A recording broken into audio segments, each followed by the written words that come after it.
Welcome to Armchair Expert, Experts on Expert. I'm Dan Rathers. I'm joined by the Duchess of Duluth and the King of Kiwis. King of Kiwis is great. It's great. The King of Kiwis. Let me pitch you guys a new... I know you're not supposed to give yourself nicknames. It's kind of gross. Well, you have Boulder. I guess I have a long history of it, so why stop now?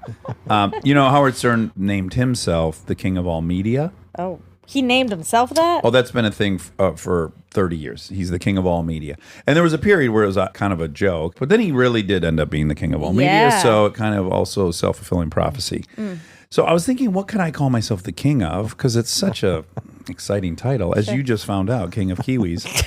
King of Conveyance.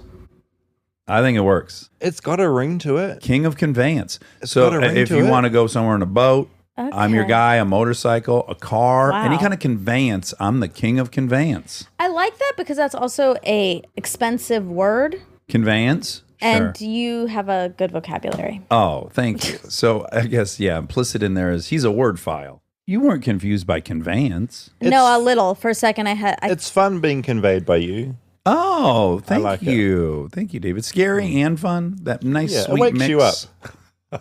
It does. Okay. This is a ding, ding, ding for a future 2-part flightless bird that has to do with conveyance.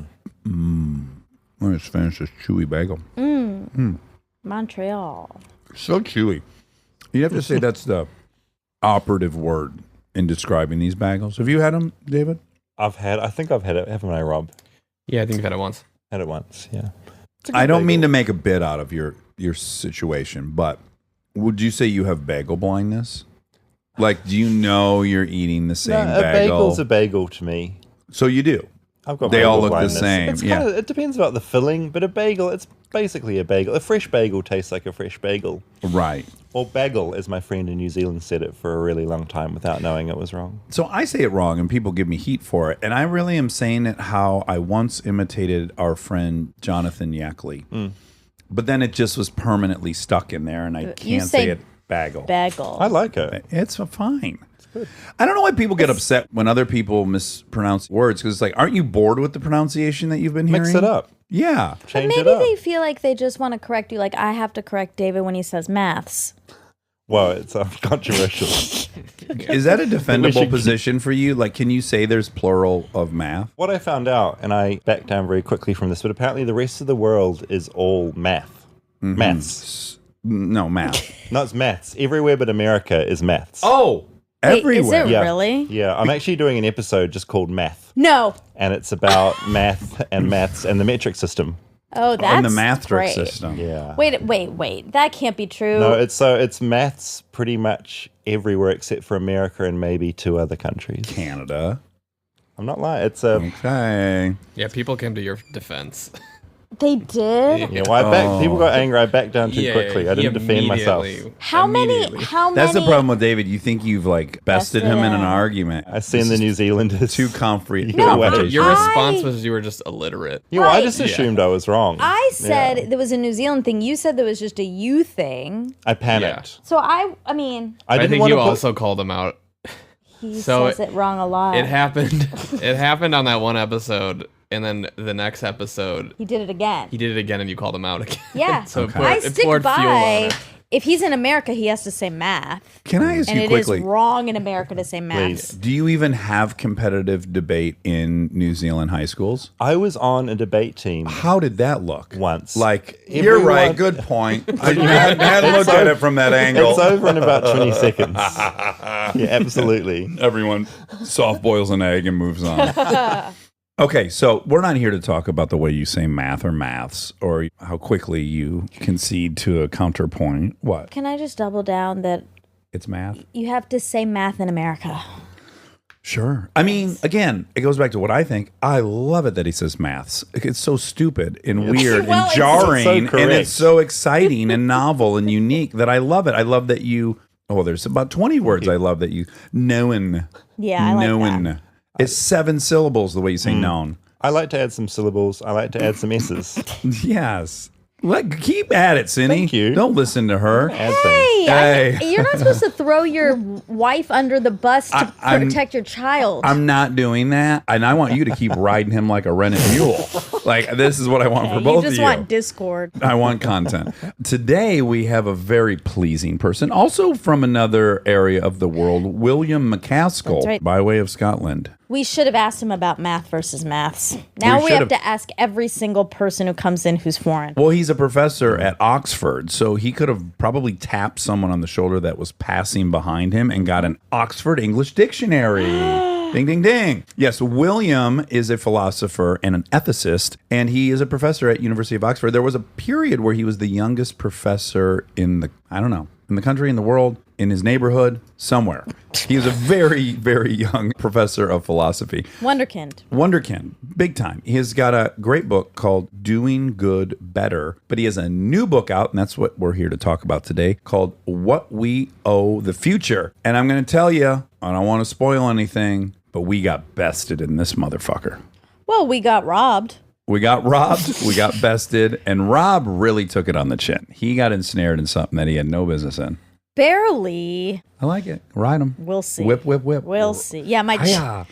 Also, it is important to say our sons, David and Rob, got in a fight the other day over a cord, and you were downstairs, and I was trying to break up this kid fight. Okay. And I said, "Wait till your dad comes up here." Right, and you know, that's the kind of thing brothers fight over. Some object there's one of that they both want. It was ridiculous. He wouldn't let me unfurl it myself. He was like knotting up the cable. Sure, Do you so see? both perspectives here.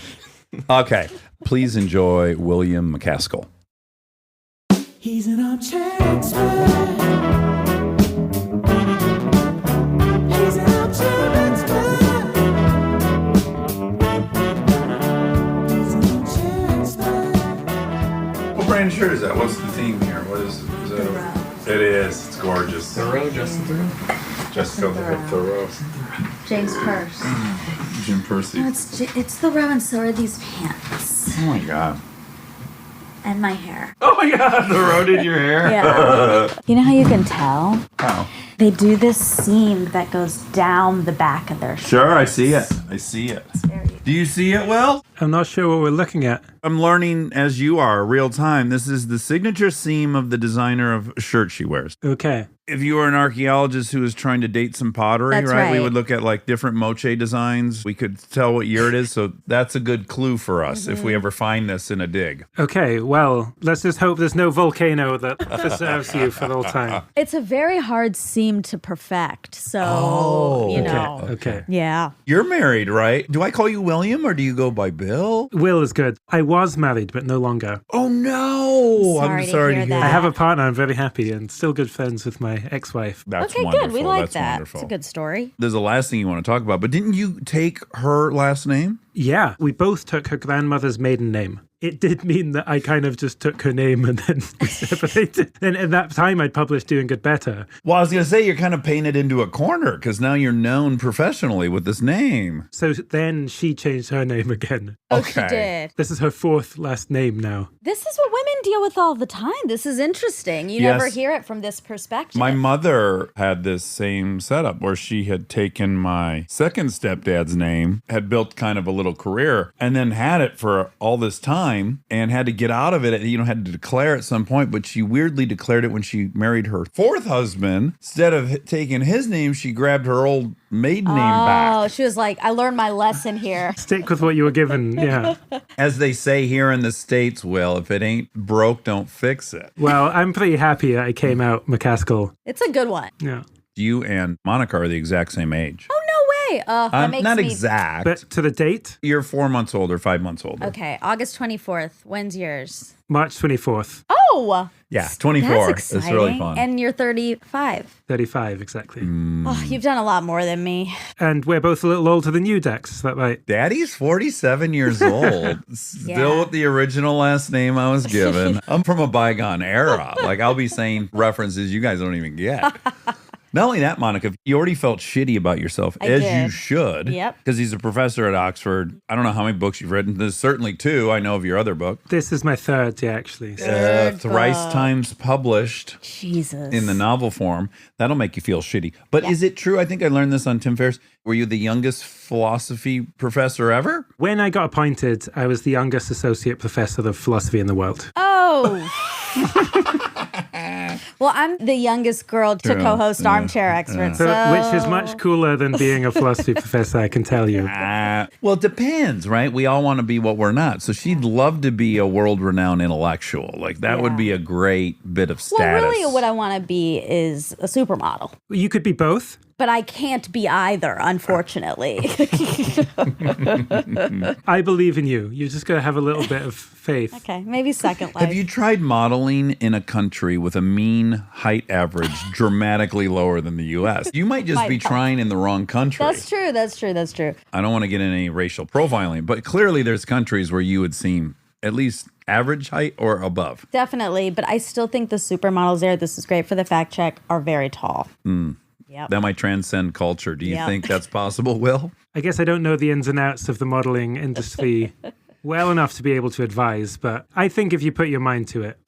I should have started with a more broad question. Are you playful? Because if I were you, I'd already be like, are we going to talk about anything that I've written about, I'm knowledgeable about? If we vaguely hit on effective altruism at some point, that's a bonus in my view. Okay, great. We'll get there. We'll get there. But I think we're kind of charmed by your youth, by your cuteness. Thank you. Ditto. I love the gap in your front teeth. Like, if I could surgically get, like, you've nailed it. Yeah, it's right in the peak. Okay. Another fun thing that has nothing to do with anything, playfulness. You're like a Doogie Howser. You're ahead of schedule. When you're thinking of your life as the story of your life, will this put you ahead of schedule for retirement? Here's what my fear for you is you're racing, and then is it a race to retirement? Is there another chapter we've yet to invent that comes post-work, pre-death?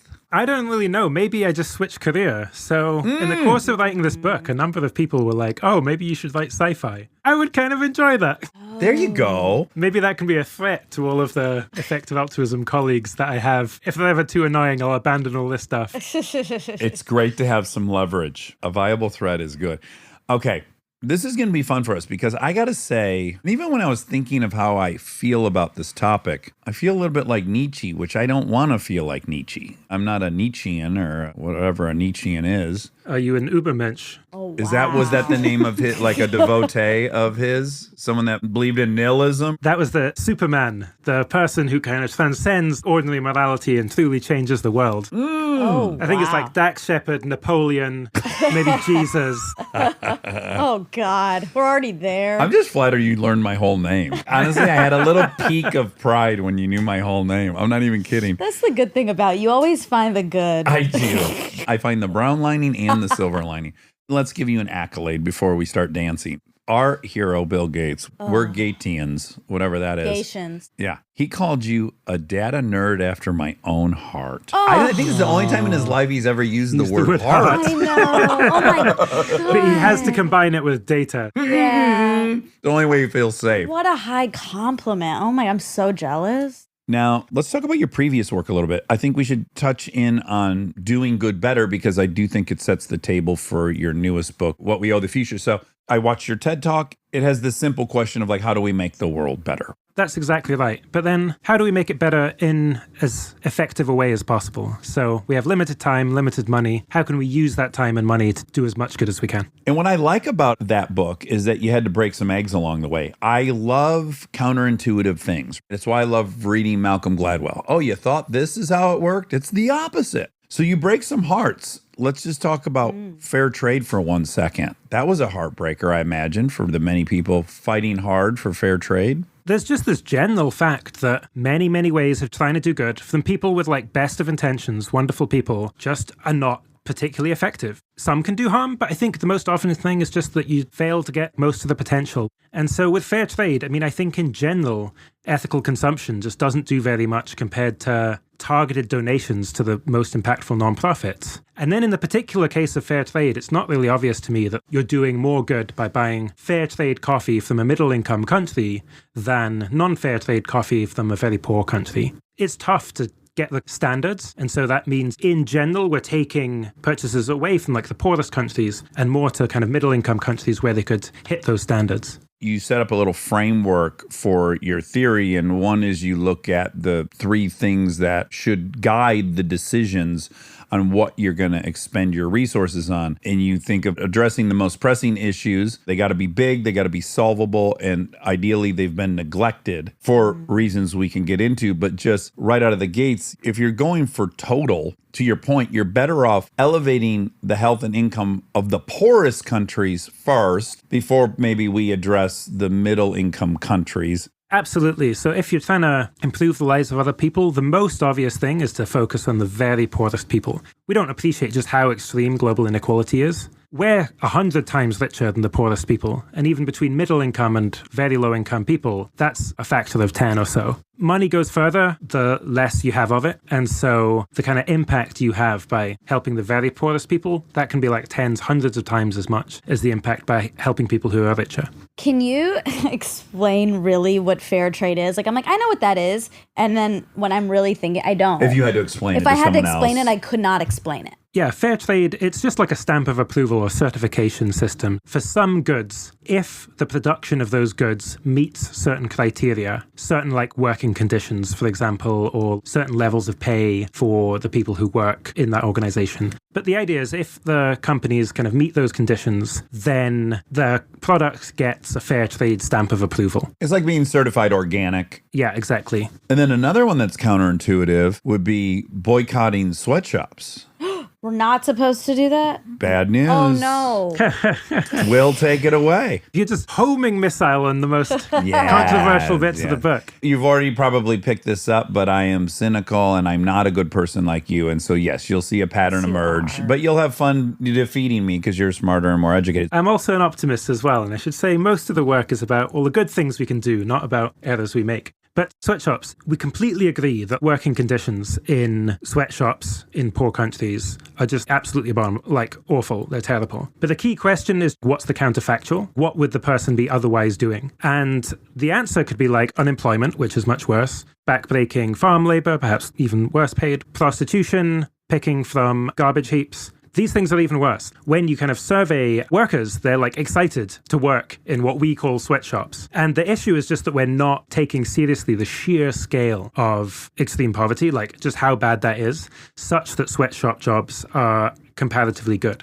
And so if at least you boycott them and like buy local, buy American, then you're just taking away the best source of employment that those extremely poor people have. And if you look at just most countries, as you industrialize, you have this period of intensive factories. As the country gets richer, working conditions improve. That's the trend that we've always seen. And so the thing that we should be trying to do is just help those countries get richer, both by the donations that we can give to highly effective nonprofits, but also by purchasing things from those countries. Yeah, as unattractive as the proposition might be when you also look at the collateral effect of, okay, now you got a factory with all these people. Sure, it's not what we would want for them. But now you also got some things popping up around the factory. It is just the seed that starts growing into something more sustainable and better. The huge success stories in development over the last 50 years, places like Taiwan or South Korea, that often generally went via what we would call sweatshops, very intensive factory work.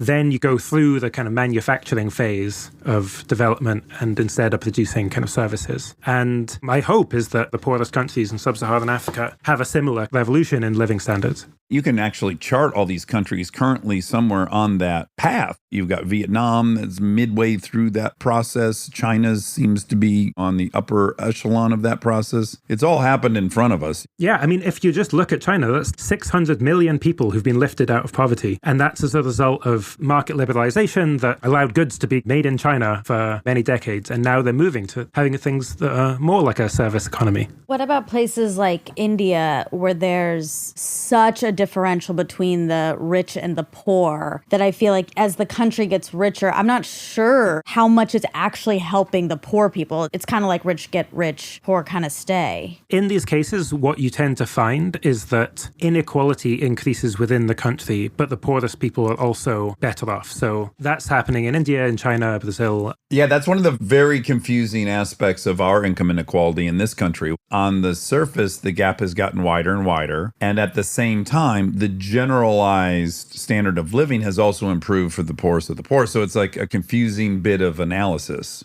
And the US is particularly extreme as well in the degree to which the very, very richest people in the US have these stratospherically increasing incomes or wealth, and the sluggishness by which the poorest people in the US incomes have increased. So the US is particularly bad on this dimension. Yeah, there's an asymmetry between the pace. Yeah, exactly. But also it is forgotten. The standard of living has gone up. The infant mortality has gone up. The rate of hunger has diminished. Similarly, if you just look at subjective well-being as well. So there's this idea that comes from the 70s, but has been proven wrong with subsequent data, that people aren't getting any happier over time. And in fact, they are. It's just that the data wasn't good enough and some of the analysis was bad back in the 70s. And so hopefully the data will flow out and people will learn over time. As countries get richer over time, which they tend to do, people get happier as well. Okay, and so you kind of break out 3 moral issues within that book. You do global health. Have you ever been an advisor to the Gates Foundation? Because it just sounded like when I heard your TED Talk that all the issues you listed are ones that they have targeted specifically. I mean, I've met a bunch of the people involved with the Gates Foundation. I just think they're one of the best foundations that are out there in terms of the work they do in global health and development. And Bill Gates himself is very cost-effectiveness minded. And so the approach that I'm outlining is very continuous with the work that the Gates Foundation is doing. Yeah, focusing on the big diarrheal diseases, malaria, measles, these are the huge killers. They're certainly neglected. You're not getting diminished returns as you continue to fund them. Factory farming, that's a concern that falls into your 3 moral silos. And then the last one is the one you're most interested in, or at least the one you spend the most time talking about, which is existential risk. And it is kind of weirdly comedic to watch you give that talk in 2018. You must feel like Nostradamus a little bit. I think it's a sad state of affairs if you make predictions that turn out true, if the predictions involve the deaths of tens of millions of people, unfortunately. Right. What was it? But pandemic. So you, and I might be leaving some out, your existential risks biggies are nuclear war, climate change, and of course pandemics. AI would be the other big one. And then a kind of meta-charactery of war in general. Those are the things that I think we should be most focusing on in terms of things that could be utterly catastrophic, thereby have impact not just on the present generation, but for the entire long-run future. Okay, so here's my only pushback on doing good better. I would say it has a sweeping kind of utilitarian approach to it. I mean, it's utilitarian flavored in the sense that it's about optimizing, it's about doing as much good as possible. And it's really squarely focused on people's well-being. How can they make them better off? But it's a little different in a couple of ways. Utilitarianism would say that supposing Kristen is happier than you are, Dax, then I should kill you in order to save her. That is true in this case. Okay, maybe this is true in that case, but normally we'd think it's morally wrong for me to cut you up and take out your organs and give them to 5 other people. And effective altruism, doing good better, it's not about that. It's just about doing good. It's not about ends justify the means. Okay. When you marry a morality to it, even just the word moral, a moral approach at making the world better, and we start with a prioritization, here's my concern. Morally, every single medical student, in this country at least, should be studying heart disease and cancer, period. Those are the 2 whoppers. I think the key issue is when you say every single medical student, because that's very different from how I am thinking about things and how I think we should be thinking about things. Because I can't control the actions of every single medical student, but maybe a medical student asks me, what should I do with my career? Then the decision you should make is what should you do given what everyone else is focusing on? And given that enormous amounts of effort is spent on heart disease and cancer, it could well be the case, and I think probably is the case, that focusing on some more neglected disease could be even higher impact, where things that don't affect rich countries, like neglected tropical diseases, like malaria, like tuberculosis, they tend to get much less research funding. And then things that are kind of catastrophic but occasional, like pandemics, people pay very little attention to them in advance. And so that's the kind of neglectedness aspects coming in. Given that there's already so much attention on some issues, what are the things where not as much people are focusing on it? And so your additional effort can do even more good. Yet at the same time, I'm like, if someone's donating to their local shelter, if people are just trying to make any anything better. If you focus on anything, I'm pretty impressed. If someone wants to go cure toenail fungus, that's great. I don't think morally there's a call about whether they should be doing something that'll have a more maximal outcome or impact. I definitely see effective altruism. Its enemy is apathy. It's not that its enemy is people doing ineffective things. And I think we have successfully gotten a lot of people off the couch and doing good stuff, or maybe like off Twitter and doing good stuff. That being said, there are big differences in how much impact you can have. And so if you imagine you see a burning building, there's 2 wings on fire. If you go run into one, you can save 10 lives. You run into another wing, you can only save 1 life. What would you do? What do you think you ought to do? Well, here's where it gets complicated. Is it your sister? Are there 5 serial killers in the building? Did you ever watch this show? You might have heard of it, The Good Place. It talks about some issues like this. Have you read Mike's book on philosophy, his new book? I haven't read it yet, but I really want to. I've listened to some of his podcasts. It's very funny as an academic seeing some of these ideas hit the mainstream. Were you cheaty? Oh my God, you definitely are. If only I were that good looking. Oh, right. But I am a professor of ethics and moral philosophy. And you're both Wills. And does Will have a gap I in don't his think teeth? so, but I'm not sure. But Okay, we can make that happen. Cheaty's real name is Will, so this is incredible. Okay, so I concede to that the value of the lives are all equal and that they have a similar criminal background and a similar future. Yes, I'm going to go into the building with 5 people. Yeah, exactly. You'd say 5 over saving 1. That's just the world we're in. We are in the mother of all thought experiments, philosophical thought experiments right now. Chidi with driving the trolley down the tracks. That's the situation we're in now. Because it literally is the case that, don't want to make you feel bad, but you have money in your bank account that could save You 1 don't life. know what I have, Will. It could save 10 lives. It could save 100 lives. Or it could protect other women from fistula. It could improve the education of other people. We're surrounded by all of these different moral problems facing us right now, and we can help any of them. And it's just as real as if we're witnessing the burning building with the 1 child in one wing and 5 in another. And so that's what I want to get people to do, at least, is to appreciate that's the kind of reality we're in, and at least think that through. I want them to too, and I appreciate you. So I'm not even going to make the joke I had on the back burner. You're gonna. Go ahead. I'm not going to. I'm going to move. No. I don't want to lighten that statement. I'll cut it. He landed it. You can't be a tease. Come on. I know. Okay. So the real question for me would be, on one side of the building, there's 5 people. You could save their lives for $16,000. And in the building on the right, there's a very powerful Ducati that could be purchased. That's how disgusting the analogy would have to be for me. That's tricky. I mean, it's That's just tricky, terrible. Brady. It's diabolical. You would not. You would Not if definitely I don't save the people. That's the thing. And that's what Will's trying to force me to see, I know. is that choice is there. It's not presented to me in that way. No one actually asked me, hey, when you buy this, these 5 people die, are you going to do it? Of course I wanted at that time, but what I do instead is I just ignore that. Right. It's very easy to ignore. That is one thing that even when you're saying it now, I'm like, yeah, I get it. But how do you get people Internalize to feel it. Yes. How do you get Yeah. people to feel it? Because intellectually is one thing. Early on, I was just trying to decide how much of my income should I give and so on. I did just load up images from Google image search of children with horrific Oh God. tropical diseases. Because I was like, I want to confront this. I want to confront this reality. Honestly, I just think it is impossible for people to truly appreciate. But one thing is just being part of a community where it's like, oh, we take these things seriously. Yeah. Yeah. It helps align our kind of monkey brains that are not geared up for this stuff with what's actually best, where it's like you can get reward and support for doing good things. The great threat to your life of being excluded from your community, our hard wiring to fear that gets enacted. Yeah. Yeah. Okay, blast holes in this. Can't wait. This is the lie I tell myself. I actually do intend to gates it, right? I don't want to leave everything I've made to a bunch of family members who I've already bought houses for. That's not the game plan. And this is a battle I have with my wife. My wife is just like you, Will. Perhaps she'll have her last name at some point. I will say, sure, we could give away half of what's in our bank account right now. Or I can turn half of what's in our bank account into much, much more. And then at the end of this whole thing, you can fucking give the whole thing. But the money, if wisely managed, makes more money, begets more money. At the end of the day, you could be giving away a lot more if you don't give it away this minute. Blast away. I'll blast it. Thankfully, I have published articles on this topic. Hey.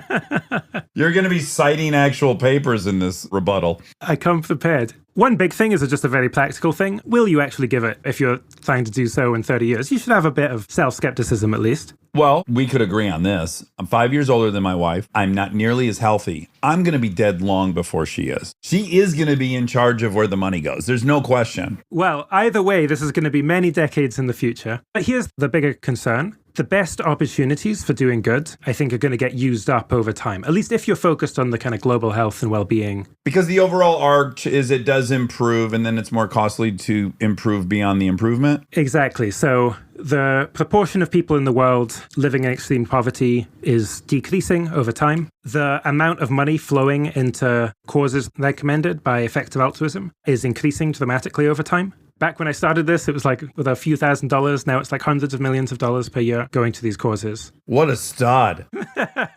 For real. That's so cool. I hope you're proud of yourself. Maybe it's us two that should end up together instead. It'd be your life work to pry it all away from my greedy little hands. I just go for the money, a gold digger. Altruistic gold digger. That's a good expression. Coin that. That could have been the name of this show. That's my follow-up book, is Marrying to Give. But yeah, so it does mean, though, that if you're waiting 20, 30 years to give, you're getting a return on investment, so you can give a greater amount of money, but potentially the opportunities you're giving to are going to be considerably worse. That's kind of a big deal because there are very large donors coming in, scaling up their giving over time. That makes sense. If you chart the returns on the money versus, we call it expensive impact, let's say, and for $5 right now, I can save a life. But in 30 years, inflation being neutralized, it's probably going to cost me $12 to save a life because we'll have saved all those lives that could be saved for $5. I think $5 is very good. Maybe it's like $5,000. But, just arbitrarily, Yeah. Yes. Okay, great. You've got me. You've won. You've bested me. Now we need to talk about what we owe the future. I was going to say something. Oh, please say something. No, I was, and then I forgot, and then I got distracted by the gap. Yeah, it's very, that's a part of attraction that no one even really factors in is like interest. Yeah, being a little distinctive. Yes, I try to tell Monica this all the time. She's like, well, I don't look like the girl on the cover of the magazine. I'm like, yeah, let me tell you about the girl on the cover of the magazine. It's so boring. I've seen it a million times. The symmetry is so benign and perfect that it doesn't even spark my interest. Whereas you got this gap, I got this goofy nose. Monica's perfect, but you know what I'm saying? God, no. You undercount novelty. It's true. And interest. Interesting. Oh, I remember. There we go. We got her there. Thank you. Do you think that you're more programmed inherently to believe this because you're not American? And it's so American to be like, get the big house, get the car, have all the money, and then you can start thinking about other people, but it's very individualistic. People in the US actually give a lot more than people in the UK. It's about like 2% of their income on average in the US and 0.7% in the UK. Okay, it's been a while since I felt good about being American. Thank you for that little treat along the way. Yeah. Well, I mean, maybe you're just compensating for poor Social Security, but... or our history. Well, we've all got a history. Sure. Although you're Scottish, right? So you're great. Only because we were too incompetent. We attempted colonization and then just... it's the Darien Project. We sunk half the economy. We go to Central America. We've got these like woolly jumpers because we've got no idea what we're prepared for. Bankrupted ourselves, and then we had to be ruled by the English. It's a nightmare. I didn't know that. I didn't either. You paid the ultimate price for expansion. Exactly. I do think being Scottish gives you some unique worldview. You're in the shadow of this very historic empire, and you're not thrilled that you're under the rule of that empire. So it's like you're benefiting from the raised wealth of it all, yet they're kind of the haves and you're the have-nots. So it's almost Underdog. like you're going to have an innate skepticism of the opulence. It's certainly true that there's this Scottish culture and mentality. It's very like working class pride. It can have negative consequences as well. So it's like pretty anti-ambition, kind of cutting down tall poppies. But it does also mean there is a bit of cultural hardwiring for concern for the poor, concern for the disempowered, skepticism about people who are flaunting their wealth and thinking that they're big shots. Yeah. And so, yeah, I think that does guide me a bit. There are many people in effective altruism who are from Scotland, from Australia, that I think has similar culture. Stay tuned for more Armchair Expert, if you dare.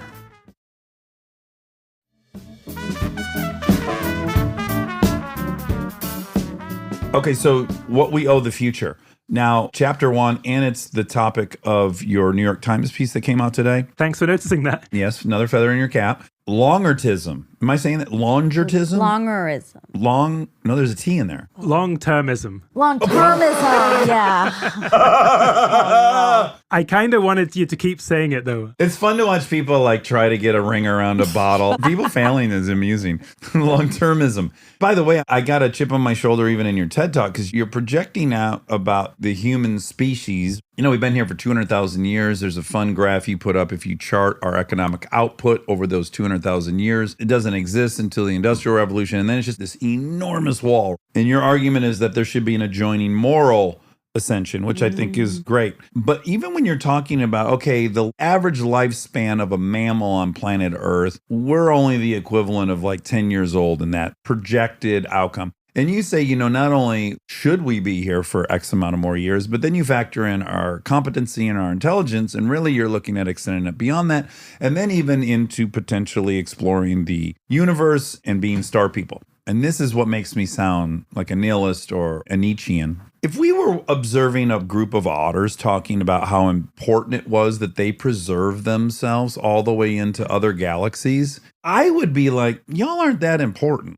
It's not going to be a crisis in the universal reality if the otter doesn't make it. And I got to just say, from a little bit of a place of humility, who gives a fuck if we're here in 10,000 years? Why do we care that our species goes on millennia to other planets in the universe? We're not more important than any other animal here. So let's start there. In a sense, I agree with you. I've got no particular attachment to this species Homo sapiens. As you mentioned, factory farming, I think the fact that we tend to privilege human beings above all other animals is like generally a very bad thing. However, we are distinctive in that we have the ability to reason, to make long-term plans, to create technology. This is a really big deal because if we were to go extinct, I think it's pretty unlikely that some other species would evolve such similar abilities. It's at least like unclear. Maybe it's like 50-50 that would happen. Yeah, if the Earth was sustainable, it would be 65 million years first mammal to us. That's a long time before you get another us. It's a long time, exactly. But also, we may have just been lucky, in fact, to even have human-level intellectual abilities and culture. I have an anthropology degree, Will. You don't have to tell me, okay? Okay. Well, you had Joe Henrich on. He's one of my favorite thinkers today. The idea is like cumulative cultural evolution. Maybe that's just a kind of fluke. Yes. Martin Luther. That guy came along and changed our brains permanently because he insisted everyone read? What? What a fucking fluke. So wild, exactly. And so I care about all animals, not just human beings. But here's something. Within 1 billion years, the Earth's biosphere will be gone because of the expanding sun. It is possible to change that. It's actually not even that complex from a physics perspective. If you just take the sun and extract some of the hydrogen from it, The fuel.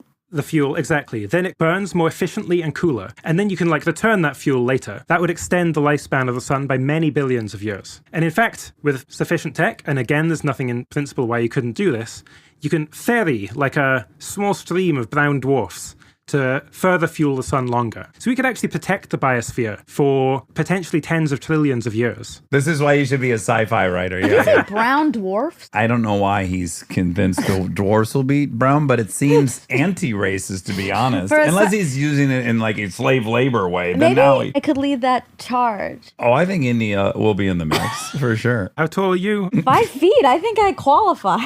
Okay, this isn't about you. I'm sorry. All right, fine. Yeah, These yeah, little yeah. stars, they're not really burning. Okay.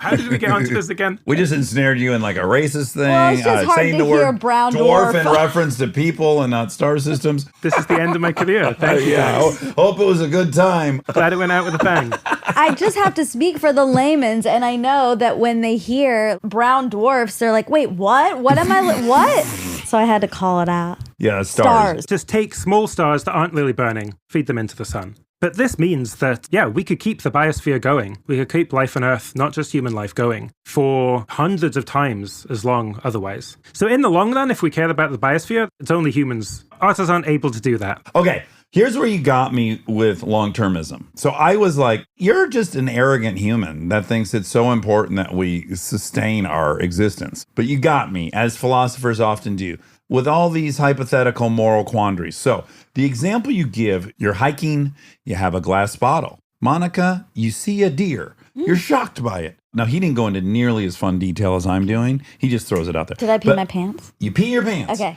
And then you drop your bottle. Okay. And now there's broken glass all over the hiking trail. And you would pick up the glass because it would not be hard for you to imagine a little kid walking without shoes and cutting their feet.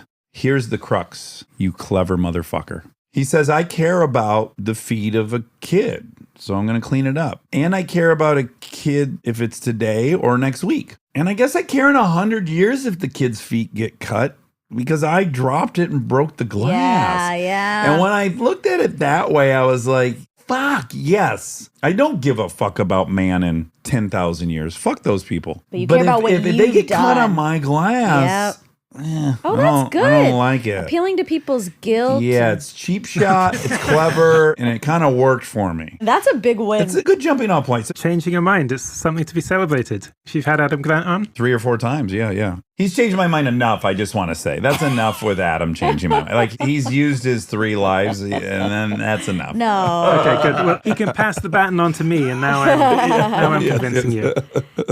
You know, it's common sense, the idea that we would care about future generations. If you think about climate change, carbon dioxide stays in the atmosphere, at least some of it, for hundreds of thousands of years and keeps warming throughout that period. That's a big deal. We care about that. Or like radioactive nuclear waste that might last tens of thousands of years. Or just loads of projects we engage in, like science, innovation, moral progress, building cathedrals, or like storing information in libraries. We do that for a mix of the benefits on the present and impact on the future. So I actually think there's this strong core of moral common sense, which is like, yeah, of course I care what happens to my grandkids and their grandkids. And so what I'm doing is just taking that aspect of common sense moral thought and going through its implications. Because once you appreciate, oh, actually, maybe we really are at the beginning of history. Maybe we have hundreds of thousands of years still to go, if we're the typical mammal species, hundreds of millions, if we can survive until the Earth's still habitable, hundreds of trillions if we one day take to the stars. If you care about future people, okay, there's a lot at stake with anything we could do to impact that future.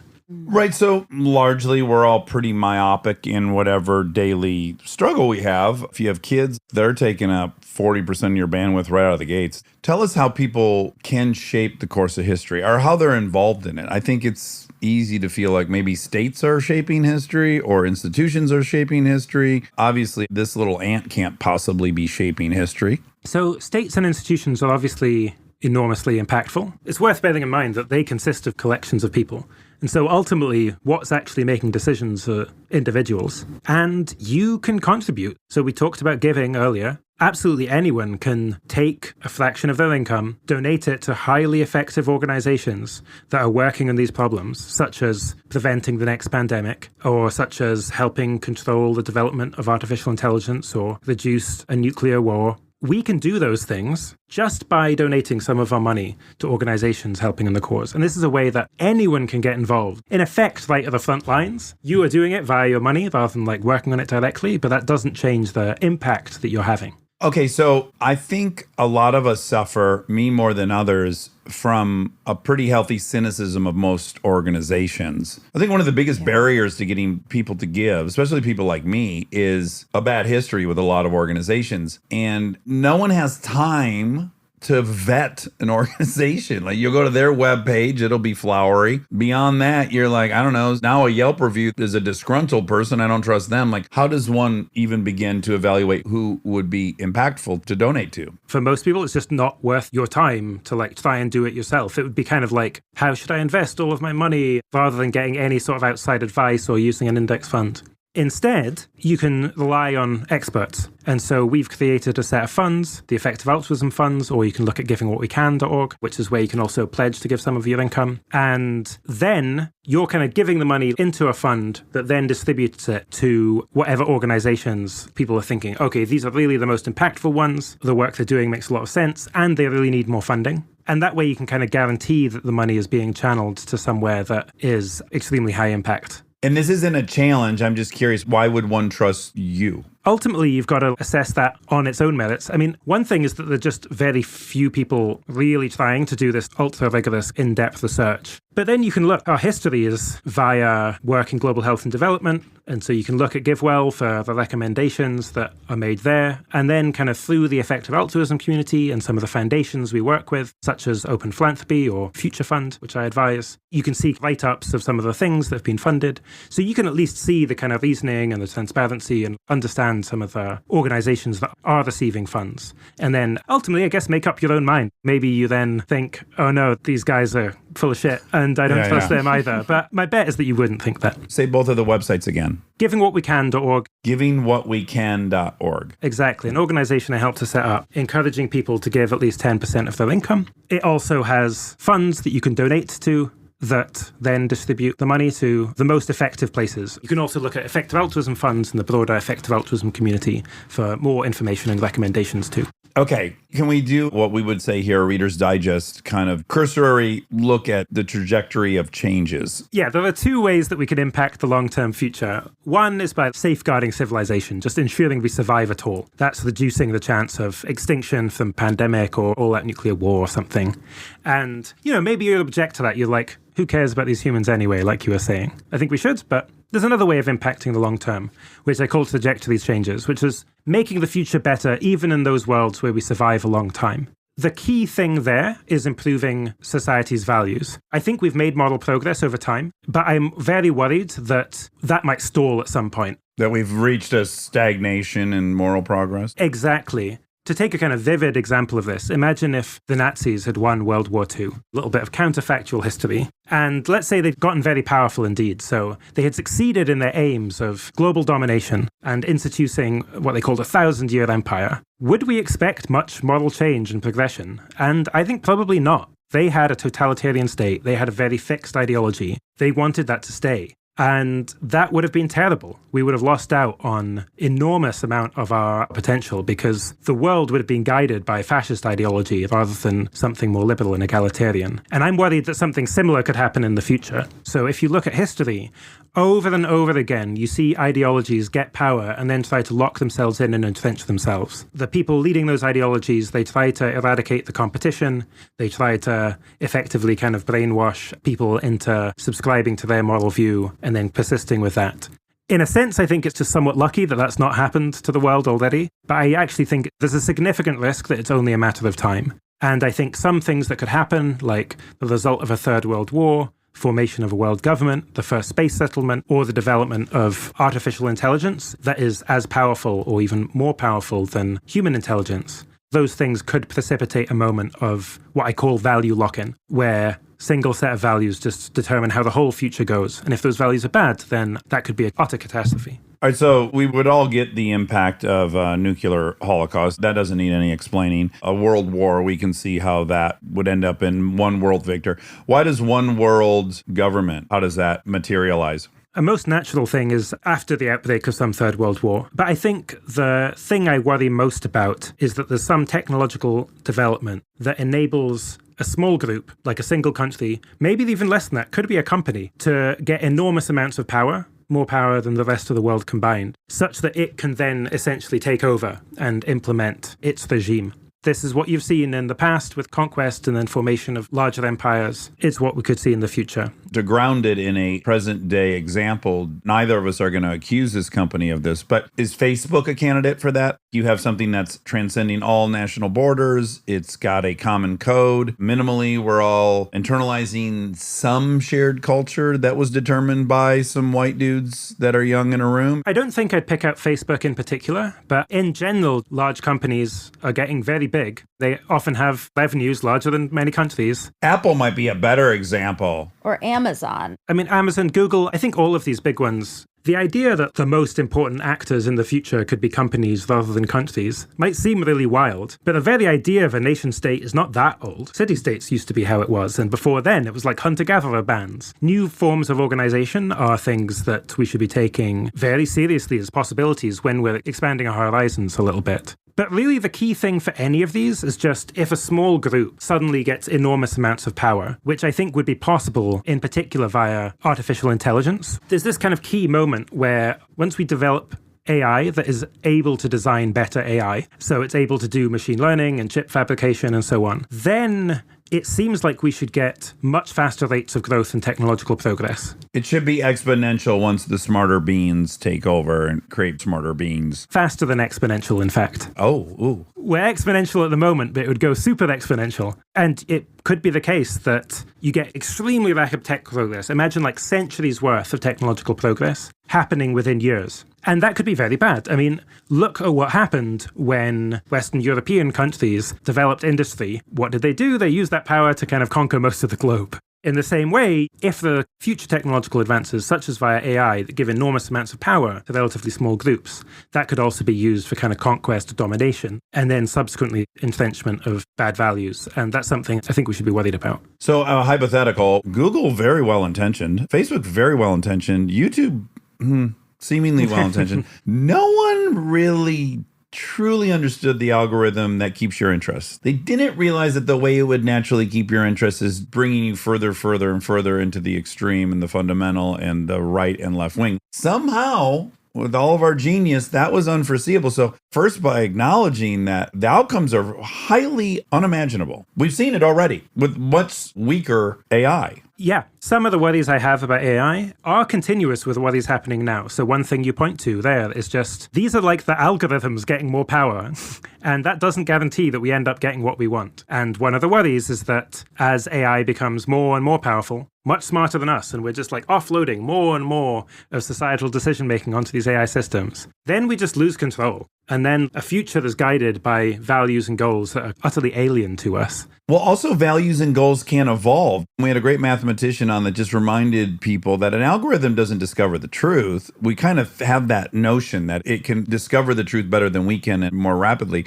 But all it does is discover the means to an outcome that you've established as the goal. So even in our best selves right now, the most evolved progressive people in 1776 still allowed slavery. We have to acknowledge that we don't currently hold, believe it or not, the ethics and morals. We're not at the apex yet.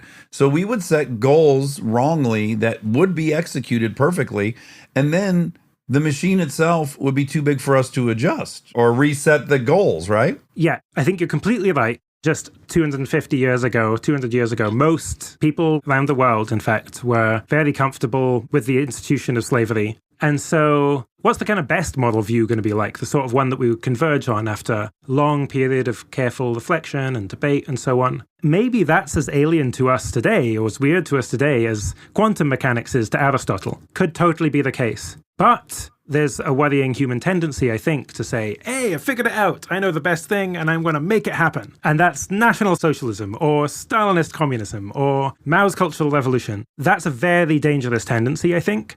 And if there's some technological development, such as AI, that could entrench power in the hands of a small number of people, then that's perhaps exactly what we could see. So what I really want us to aim towards is a period of long, careful reflection, deliberation, diversity of model views. People can debate and figure stuff out before we take any irrevocable actions. And the worry is that that doesn't happen. Instead, technology allows one group to seize power, implement their worldview, and then that's what we've got, and that's what the future's guided by. Well, it quickly becomes a utilitarian argument. Sure, we cannot do it, but we are racing China to do it. That's evident today. So then it becomes like, well, we can't take our foot off the gas because we're surrendering to whatever version they come up with. So you can't exit the arms race of AI. Yeah, and I think in that situation where it's like the US versus China, maybe neither US nor China wins and the AI wins instead. Yeah, for sure. And so I think one thing we can work on, if you want to make the long-term future go better, is global cooperation and coordination. Many of the issues I focus on are called global public goods. The issues where everyone's acting in such a way that it's rational for them. If the US is like, well, if I don't do it, China will do it. And China's like, if I don't do it, US will do it. The best outcome would be if US and China are like willing to cooperate and say, hey, advanced AI is going to bring an enormous number of challenges. We don't want this to happen. We're going to go a little slow. We're going to have careful regulation that will enable us to handle this safely. That's a general category of things that I think can be enormously impactful for the long term. If we first acknowledge it as a zero-sum game, and we say to China, you're right, one of us is going to win, and when we believe it's us, it's worth the gamble. But if you just allow for a minute to imagine it's not you, China, or it's not us, America, let's hone in on how much we could lose if we don't win might be the motivation for some cooperation. Yeah, it used to be that European countries were at war most of the time. That is now unthinkable. Similarly, between the UK and the US, maybe we can get to a state where the whole world has as friendly relations as the US does with the UK and Europe. I mean, if you distill it down into the simplest idea, through some crazy series of events, British folks and Americans have decided we're an in-group. Maybe not inter-in-group, but globally we're an in-group. And the real challenge is to somehow label this world as the in-group. Exactly. And then crucially, doing that while still maintaining diversity of worldviews. Mm-hmm. The global conquest with a single ideology, then everyone's part of the in-group. That is not what we want either. Growth ends there as well. Exactly, yeah. So that's the balancing act, is having global cooperation without global conformity and the slowdown of kind of moral progress that we need in order to get to a really good future. In a uniculture we don't want. Not without an awful lot of reflection and careful debate and diversity. Okay, so if we can acknowledge that what we deem morally appropriate changes over time and that we don't really have that good of an eye to see what will be ahead, how can you, I don't want to say guarantee, but kind of like guarantee that, let's take some of these places where we put our money, some of the websites and stuff. How can you guarantee that our money is going to go to something that won't in 100 years be regarded as bad? Yeah. There aren't any guarantees in any of this ultimately, so you're having to make decisions that are the best decisions we have with the evidence available at the time. I do think many of the things that we want to promote are very robust. And this is something I particularly favor, in that when I think, across a lot of different ways of looking at this, different moral perspectives, it still looks like a really good thing to do. That's much better than maybe some very narrow targeted thing that looks good on your own particular moral worldview, but is not as generally robustly good. How big is the effective altruism group? If you look at people who've taken the Giving What We Can 10% pledge, there's about 7,000 of us. People who would say yes to the question, are you part of the effective altruism community, I think is probably something like 10,000, maybe 20,000. This is a total tangent, but I think we'll have fun doing it. I imagine you've read the Yuval Harari books, have you? Yeah, I've read Sapiens. He introduces us to this amazing concept that every single thing's a story. And so many of them are easy to agree with. Oh, money's a mental construct. Yeah, I get that. Religion's a mental construct. Sure, I get that. Oh, and I see how it materializes, how it serves us. We can trust one another. We can come together in bigger groups because we all believe that this money has a value that we assign to it. As he goes through the stories and he says, human rights is a story, were you like me, where I was like, whoa, hold on now. That's not a story. Did you have a similar feeling of like, wait, hold on? This is a big question within moral philosophy, whether there are moral truths, as it were, whether there's just a fact of the matter about what's right or wrong, morally speaking. And I'm actually pretty sympathetic to the answer being yes. So if you say, is torturing a small child wrong? I'm like, yes, it's wrong. That is a fact. That's easy. There's a victim. Other views you might have, you might be a nihilist in the technical sense, where you just think there's no fact of the matter about anything to do with right or wrong or good or bad. Or you might be a subjectivist, so you think, yeah, what is right or wrong or good or bad? That's really just deep down a matter of my all things considered preferences over what should happen, my idealized preferences. And I'm sympathetic to the idea that there are kind of moral facts. It's a further question about whether human rights, is that just a way of speaking, like a bit of a shortcut? I tend to think yes, actually. I think what really matters is people's fundamental interests. Stay tuned for more Armchair Expert, if you dare.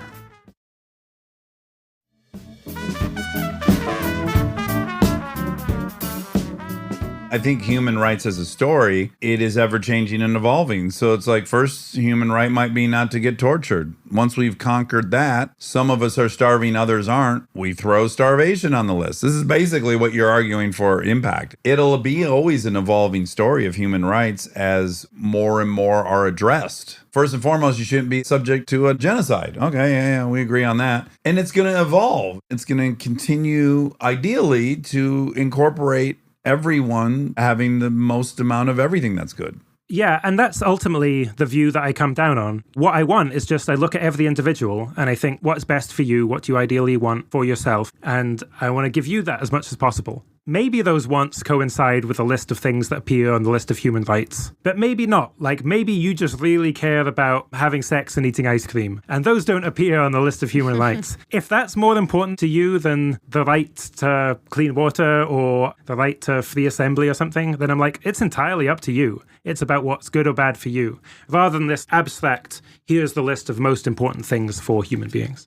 I think where it gets really complicated, and as someone who still has one foot in cultural relativism, you look at feminism in the Middle East. That's where it gets really rich. That's where it gets really, for us, hard to, well, hold on. Because if you tell me wearing the hijab is what you want, I then go, as an arrogant Westerner, well, that's because you're so subjugated that they've convinced you that that would be an act of self-empowerment. I won't even believe you. That would be one of these things that would be very hard to put on a human rights list. Like, you can't make women cover their faces. I would put that on the list. And it's really tough because, on the one hand, I think the best piece of evidence that we have for what is good or bad for someone is just their carefully considered preferences about what they want. On the other hand, people can be deluded about that. Obviously, we can get brainwashed. We can be tricked. And so for those issues where you think, oh, maybe people really are being deluded, that's tough because how exactly do you know? You've got to really reflect on that. In general, my inclination is just to take people at face value. If people have options and they pick one thing, I can step back from that. Exactly. As long as they're fully informed and they're really thinking about this and it's not under some threat of coercion in the background. How can you separate in communal those exclusion. cases? Yeah, it's really hard to get a real answer in those cases. That's why morality and philosophy is juicy, because it ain't binary. black and white. It's not empirical. Yeah. Also, it can be the case that different forms of society are equally good or approximately equally good at bringing about flourishing overall. You could have one libertarian country and one communist country. It's like an empirical question. Maybe they both work equally well under certain circumstances with certain cultures. Travel the world. It's all trade-offs, right? Yeah, exactly. And we're making some progress in being able to look at this. You can look at people's well-being and how they answer various well-being-related questions, even across countries. And that starts to give us a handle. The Scandinavian countries do very well as on more objective measures like health, life expectancy, and other things. But it's something we're still learning about. Well, that's one of your chapters. Is it good to make happy people? Yeah. So obviously it's good to make people better off if they already exist. But supposing now that you're not talking about benefiting people who will definitely exist anyway, but instead you're increasing the size of the population. You're making more people. Oh, I don't know about this. Because there's two things. I mean, one is if you're having kids, is the obvious thought.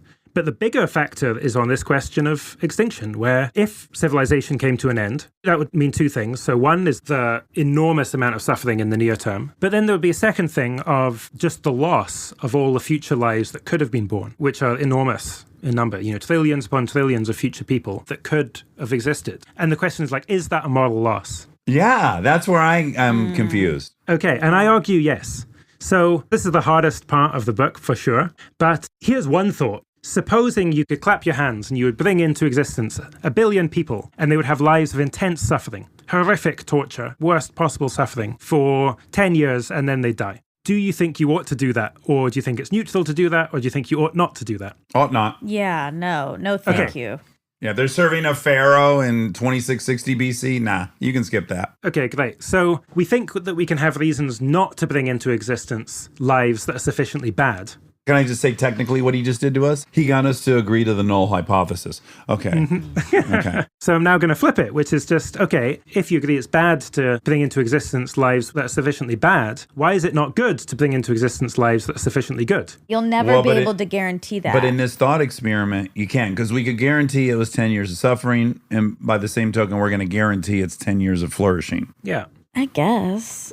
You gotta say yes, yeah. Unfortunately. Well, he's like F. Lee Bailey or one of these legendary lawyers where it's like, yeah, I guess that glove doesn't fit him. Well, sure. But it's not reality, but yes. You're talking right, about Johnny of course. Cochran? Well, I first was just F. Lee Bailey is the first one that popped in my mind. He was very famous and effective in a courtroom. Oh, I see. And then, Johnny Cochran, if the glove don't fit, Good it old quit. glove, yeah. Anyways, we just were like, we agree the glove doesn't fit. That's what we just did. And then he said, so then the opposite is you must acquit. Okay.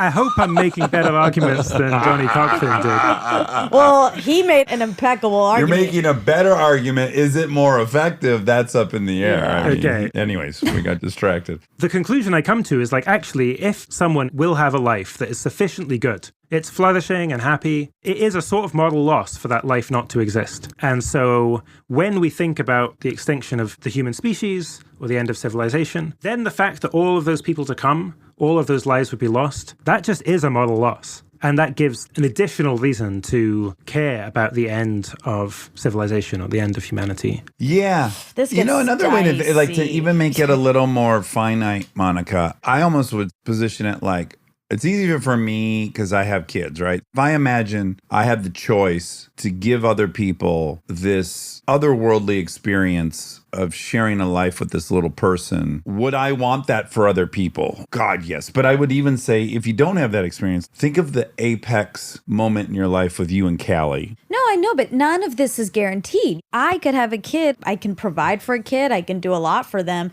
And they could be miserable. They could have a mental health issue. There's no guarantee that that person will flourish. Yeah, there's not a guarantee, that's right. But you can at least make informed estimates. So one of the things I did in the course of this book was I actually commissioned a survey to ask people in both the US and India, and this is by leading psychologists, to ask them just, are you happy with your life? As in, do you regret being born or not? Do you think your life has more happiness than suffering in it? And it turns out in both countries, the large majority of people say yes, that they are happy to have been born. They think their life had more happiness than suffering. If they could live their life again, they would choose to do so. Then if you think like, oh, and maybe I can do better than that average because I can bring my kids up particularly well, then I think it's a benefit you're bestowing on that child. That's a good counter. I know you're a liberal person, so I mean, everyone's thinking it who's listening to this. I need you to explain then why we shouldn't all be pro-life. I am pro-choice. Ooh. He's going to compare the suffering of the mother to the suffering of the embryo. You could definitely talk about that. I was just going to say a different thing. I do conclude in the book that it's good to have kids, and that's one way of making the world better. So you can donate to charity, you can work in a career that has a big impact, or yeah, you can have kids and bring them up well. And I actually think for a few different reasons, that's a way of making the world better. In none of those cases do I think the government should get involved and like force people to donate to particular charities or work in particular areas, nor should I think that they should interfere with people's reproductive rights and reproductive choices. Because it's not like I think we're obligated to have as many kids as possible. I just think it's one pathway to living a good life. Can I pitch? Because I like you and I like what you're saying, and I too want the world that you want. But again, I'm a different personality type than you. I'm not inclined to think much out of my circle, out of my immediate family. But I want to pitch. There'll be many people that are like me listening, and they're like, I'd love to care, I just don't. This is the answer for myself. I'm an individualist, and one of my tenets is I leave the world minimally as good as I found it. That's my own moral compass. And then through that, I even open up the idea of, wow, beyond just leaving it as I found it, I actually am finding I can improve the people's lives around me. And for me, my own ego, my own vanity, my own hero of my story, I get a deep satisfaction out of that. I like the guy at the end of the night lying in bed who elevated some of the people around me. And I also am of the opinion that you're a big liberal. That's great. You're thinking of the community. I think there's a lot of validity to the right-leaning people and conservatives, which is, hey, make your little community good. Make your neighborhood good. I also think that this whole thing can trickle upwards from people who are relatively selfish and just want to make the 5 people around them healthier and flourishing. I think when that happens, those people are exposed to 5 more people and it fans out. I think there's a micro level and personal level to explore that works in tandem with your approach and my wife's approach.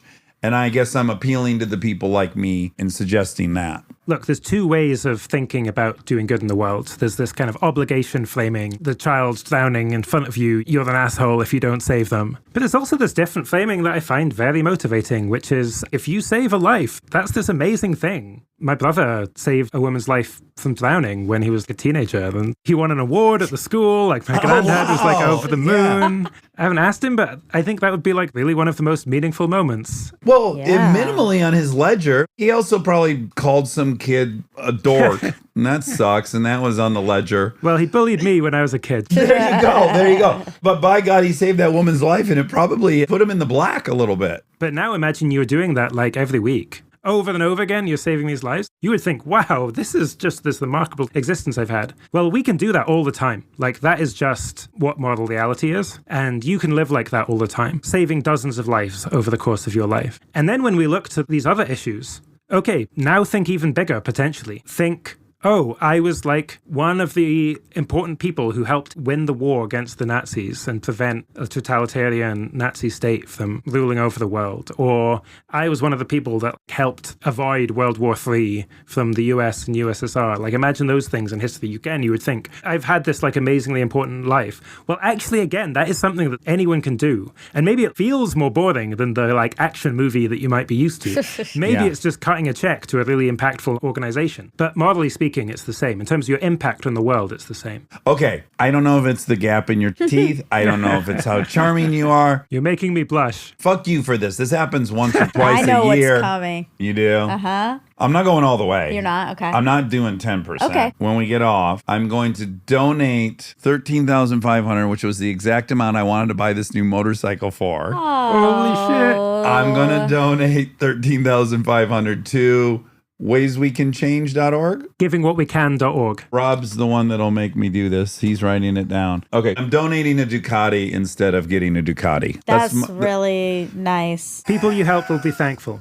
Okay. Boy, it's hard to get a penny out of me. So just pat yourself on the back. I'm doing it right now. Wonderful. I'm really pleased that you've been swayed by the force of reason. Bamboozled, some might call it. No, you're doing a really good thing. Okay, and then hopefully a bunch of people will check out What We Owe the Future. Again, like you and Mike Schur, I don't like people like you because you're better than me and I'm competitive, but I'm at the same time so fucking grateful that I'm not the only personality type on planet Earth or this place would be miserable to live in. So I truly, from the bottom of my heart, I thank you, Will, for doing the work you do and for writing a book like What We Owe the Future. I hope everyone checks out, order it immediately. And, you know, maybe you weren't going to buy a Ducati, but maybe you were going to buy a shirt with a seam in the back of it. Okay. How much did you spend on the shirt with the seam in the back? Look at this. I fucked her now. Too much money for the shirt. You're with the embarrassed to seam. say? Yeah, I'm a little embarrassed But to will say. you donate that amount of money? I'll donate that amount times 3. Oh my God! That much. It's unfortunately not that much. Holy fuck. It's about The telephone $1,000. lines are open. People are calling. Rob, you silent little shit. Rob, what were you going to buy recently that you might... Diapers for his instead- baby. I don't have anything I was gonna buy. You haven't been eyeing anything on the internet? This is the problem with a minimalist. We need multiple strategies for I'm this. gonna get a new iPhone at some point. So Okay. You're going to donate an iPhone value? Yeah. Okay, there Rob's we in go. for an iPhone. Nice. She's in for 3X of a Rose shirt, and I'm in for a new Ducati. Okay. The fucking phones are ringing off the hook.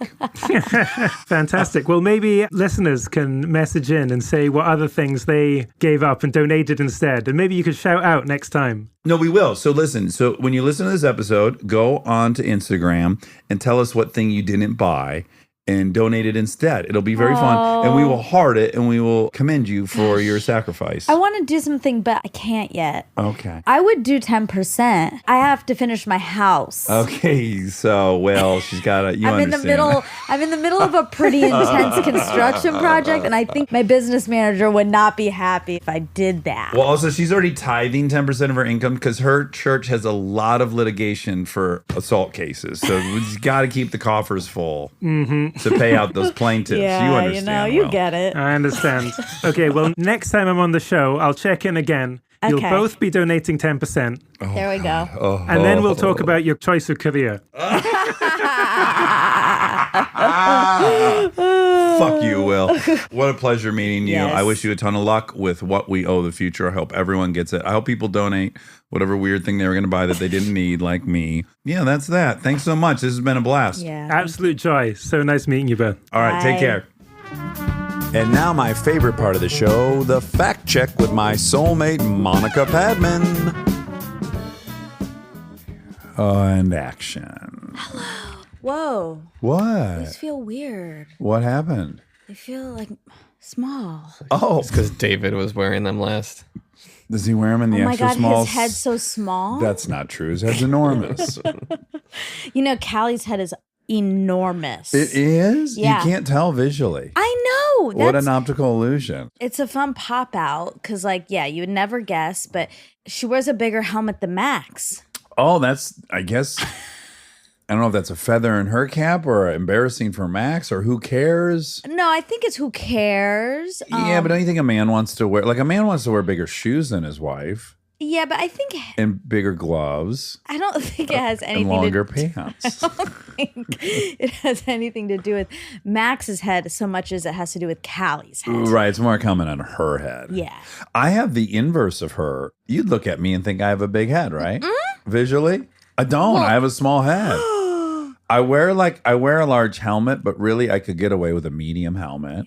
You pick large just because you want people to think it's large. No, I'm actually in between, and I'd rather have it be a hair loose than a hair tight. Oh, okay. Right? Tight is uncomfortable. But loose is It's sliding safer. off. It's tight is safer for sure. Yeah. Yeah. But loose is more comfortable. And I will say I've been in a slew of accidents, and as you know, I've never had any real helmet damage. Can you knock on wood right now, please, for me? Knock, knock, knock, knock, knock, knock. Is knock that wood? That's on fake your wood. I think you need to go to the desk. This desk. It's, first of all, it's not fake wood. Compressed board is still wood. Can you Rob. just please? He throws these bombs out and then he goes over to his phone. It's like, what is he doing? I know. Okay, so I'm knocking Thank on you. wood, Thank you. but in my different motorcycle accidents, I'm wearing helmets in them. Only one time have I had a scratch on my helmet, the one where I went over the handlebars, and it was still minor.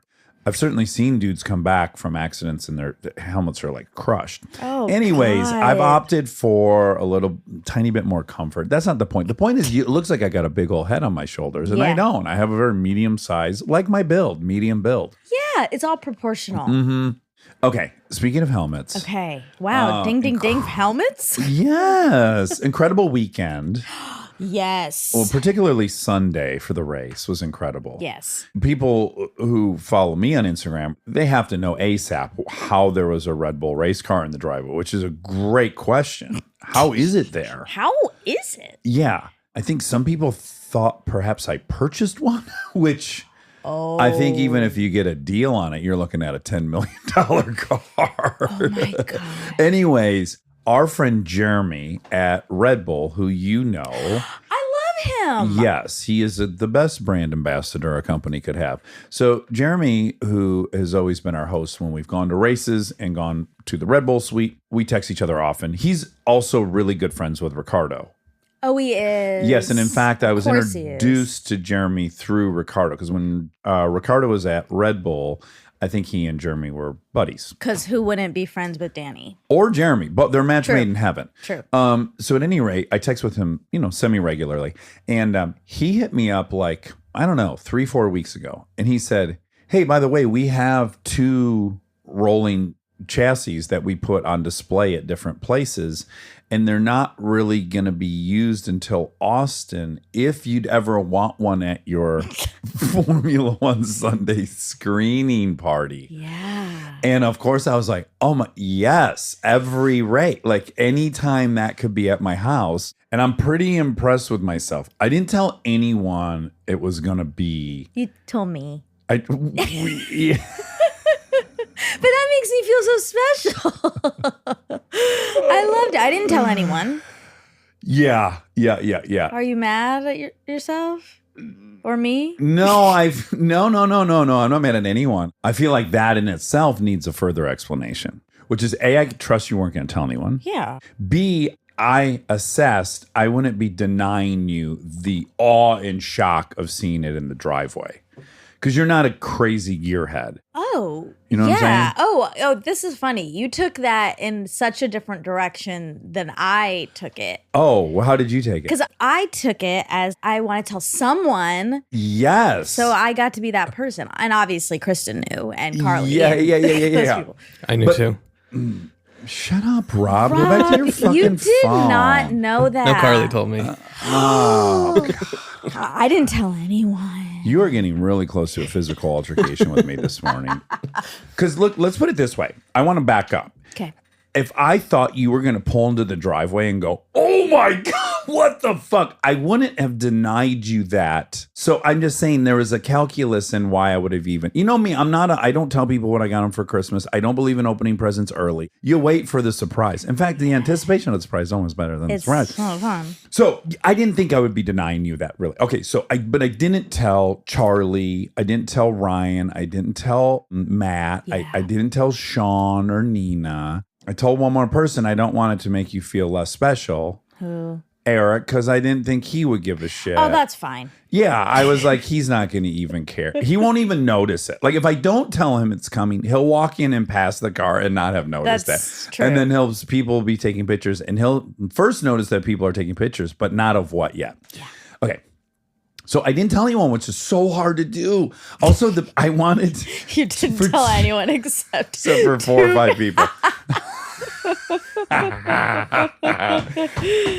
Okay. Oh, you're such a little boy.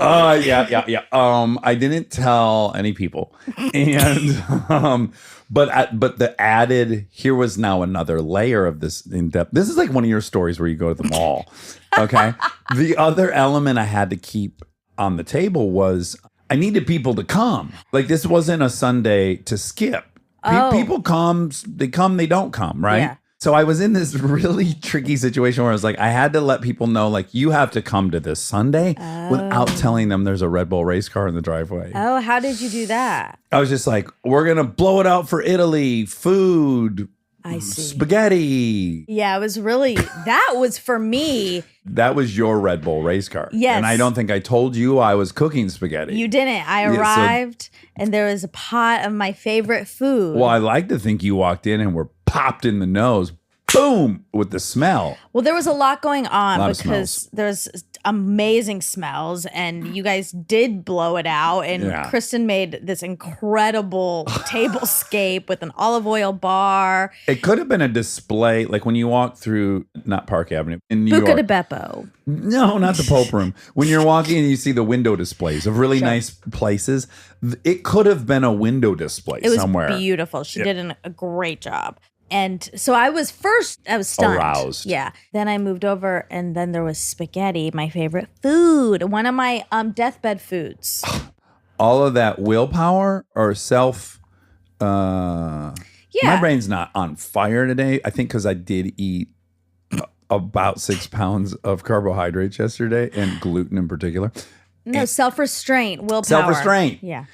It was rewarded because people arrived, and what was great is people didn't arrive all at once. Even though you tell people it's at 11, Yeah. they come in scattywampus. Yeah. You got some guys there at 10:45. Charlie was first on the scene. Charlie and Eric on the boys. It was great. He couldn't believe what he was seeing. Yeah. We got to swim in that for a while. That's nice. And then next up was Matt Collins. Oh, another great What recipient. a great, yes. And then second to last on the scene was Ryan Hansen, which he gave me the best reaction. He almost did a backflip. And then, okay, last thing I'll add is then last to arrive, Sean White and Nina rolled in. Well, actually, you were last. Thank you. But you don't have to be there for the beginning of the race. The race is immaterial to you. You can pop in, take a little peek. Except I was very excited about this race in particular. One, because I knew about the car.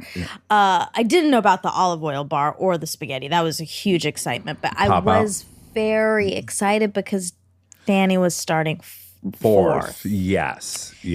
Anywho, point is, when Sean and Nina rolled in, they rolled in their car, past us. They stopped. They waved. Hi. But no, just a normal wave. Yeah. Then they parked, and I was like, oh, they don't even really care. Yeah.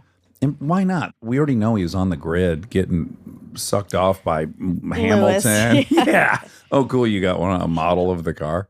Anywho, they hadn't seen it. Then they walked up and they were like, oh my God. They went bananas. Oh, good. And they were like, how did we not see that? Anyways, that's all to say. I showed a little self-restraint, and it really paid off in the end because people really 5 waves of excitement.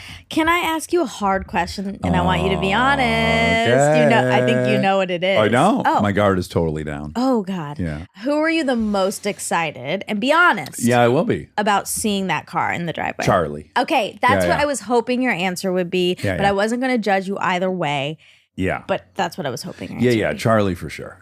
Okay, good. Yeah. And then, Sean? No, it kind Matt? of went in order of how interested people are in F1.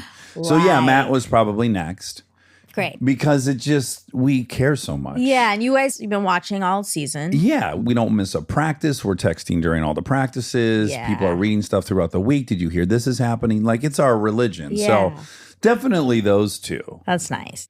And then come as they may. What's the saying? I don't know. Let the chips fall where they may on the rest of the guests. Sure. I did make one joke that maybe was good or bad. I'll let you decide. Okay. This is also why he's a dangerous friend, Sean. We don't need another Dax in the mix. This is what he said immediately. He's like, does it have an engine in it? And I'm like, no, if it had an engine, don't you think I'd be driving it around the neighborhood to get attention? It's like, yeah. He's like, fuck, I want to get in it. And I'm like, yeah, I don't think we're supposed to like take it apart so you can get in it. He's like, already now, he wants to get in it. And then he's like, we need to tow that thing up to the top of like Mulholland so you can go down like a soapbox derby cart. Like he went, we got to go out now and test ourselves in this thing. Fuck. That's what I mean. We don't need another. You're right. Yes. An adrenaline junkie. Yes. And then it woke up my Oh, no. my competitive spirit. And I no. thought, wow, I had been so content with it just sitting here in the yard. But now that he mentions it, I should have had Carly tow me in that thing behind the Hellcat and see if we get up to 120. Okay. Can you just call me before you make any decisions for the rest of your life? Yes. We'll be on Los Feliz Boulevard. Like you'll look out your window and you'll see, is that a Red Bull Just car with no shaking engine? my head. Sean White's driving the Hellcat. Listen, Yeah, it's a good test for you. it is to And- test my maturity. Yeah. Yeah, true. Also, thank you, Jeremy. Thank you, Red Bull. Thank you, Prego. People in the comments were like, how dare you drop Danny Rick like this? Or you're betraying Daniel Ricciardo. Because of the car? Because it's Red Bull, Oh. right? And so I just want everyone to know the complete history. I've always been a Max fan. I was a Max fan before I met Daniel. I also am a huge Daniel fan. I'm Yes. also a Charles Leclerc fan. I have a capacity to love and root for a lot of things. You are absolutely right. That is a huge part of your personality. Which part? That you don't have that piece where like in a sporting event that you like hate everyone except the person you're rooting for. Right. I don't love people at the exclusion of all others. Right. I will like just to give everyone a little bit of a break. Many people do. Many people watch sports in that way, have like an extreme loyalty towards Yeah. a athlete, and you just don't, and you never have. So I think it is worth saying that. And I also think it's more complicated than people are giving it credit, which is if Max was my best friend, I likely wouldn't have a Leclerc shirt on because that's his actual competitor for the championship. Likewise, I might be a bigger Lando Norris fan. I don't know. If Danny wasn't in the mix, I might be a bigger Lando Norris, but I'm not rooting for Lando Norris because I want my friend Daniel to beat his teammate Lando Norris because that's what's relevant in Daniel Ricciardo's life right now is that he is better than Lando Norris. Also, I'm rooting for everyone that Daniel's competing with. I'm rooting against those people. But Max and Daniel are not competing at all. They're just not. Right now. Yeah. Currently, they're not. I know. The McLaren is not a competitive car. It's in 5th in the constructors. So Yeah. there's so many ways in which people can have victory in that sport. Totally. I also think you can compartmentalize it. I think like you watch the race and you can watch it as the race and then separate that from your friendship with Danny. But I can't. You came in a good mood because Daniel was starting in 4th and you got progressively more and more. What's a cute thing we say about you when you get antsy and you tantrum? tantrumy? Yes, Yeah. you were getting tantrumy. Well, I didn't like what they were doing to him. Right, and you were saying things that were crazy. Like, well, they're making him come in as if he was the only person that had to pit. He had to pit. And they were like, why can't he just not pit? Yeah. I still feel like that. I think they tried to screw him up. They did try to screw him at one point. They told him to hang back. Yeah, even Matt said it. Oh, I missed that part. But let's go back to the tires. If his tires would have gone 54 laps, which they wouldn't have, they literally will blow up. They don't last that long. Even if by some miracle he could get 54 laps out of his tires, they would be so not sticky the last 30 laps, the last 20 laps, the last 10 laps, it'd be like he were driving on ice and everyone else was not. So he'd be losing 5-6 seconds a lap. Okay. Lap after lap after lap, as opposed to coming in and taking the 20-second. They held him there pit. for 4 minutes. And I did not like it. No, he was doing well. Third of the race, he was in there. Yeah. But here's the problem, and this is why I say Max and he aren't competing. So by the second lap, you had Max, Leclerc, and George Russell, Mercedes, Ferrari, Red Bull. And then you had Daniel, Pierre Gasly, and Lando. So 2 McLarens and an AlphaTauri. Within laps, there's 10 football fields between those 2 groups of cars. Yeah. And it's not because that's the difference in the driving ability. Right. Those cars didn't have any top speed. Every straightaway, they're getting another 12 feet ahead of them, lap after lap. So that's what I'm saying. Like, Daniel can't, what's he going to do? No, I know. Make his car go faster on the straightaway? That's why sometimes this sport makes me crazy. Uh-huh. Because I'm like, just go a little faster, Danny. But like, he literally can't because the car won't. Yeah, it doesn't go faster. That's very upsetting. Yeah, that's why I think, yes, if you're only watching for who wins the race, then it's very disappointing because 19 people lose. We love Daniel, and he's our friend, and we want him to get to race for Red Bull or for Ferrari or one of the top teams and be competitive. That's what we would love for him. Yeah, it hurts my heart. Yeah, of course. Oh, here's a good question. Now, this one would be mildly challenging, like your question about the Shaun White thing. Okay. What if you found out that Daniel doesn't give a fuck, that he's happy as a clam? He's not. No, that's... I know, but that's just... Here's my question. I asked you a real question. You asked me a fake question. You have not talked to Daniel. I saw his post. He was not happy. What I'm saying is you haven't asked Danny, how you doing after the race? And what if he said, oh my God, I had the greatest time in Italy. We went to this restaurant and that. I totally don't give a fuck because I already am off that team. Like, what if you found out that there's zero suffering on his end?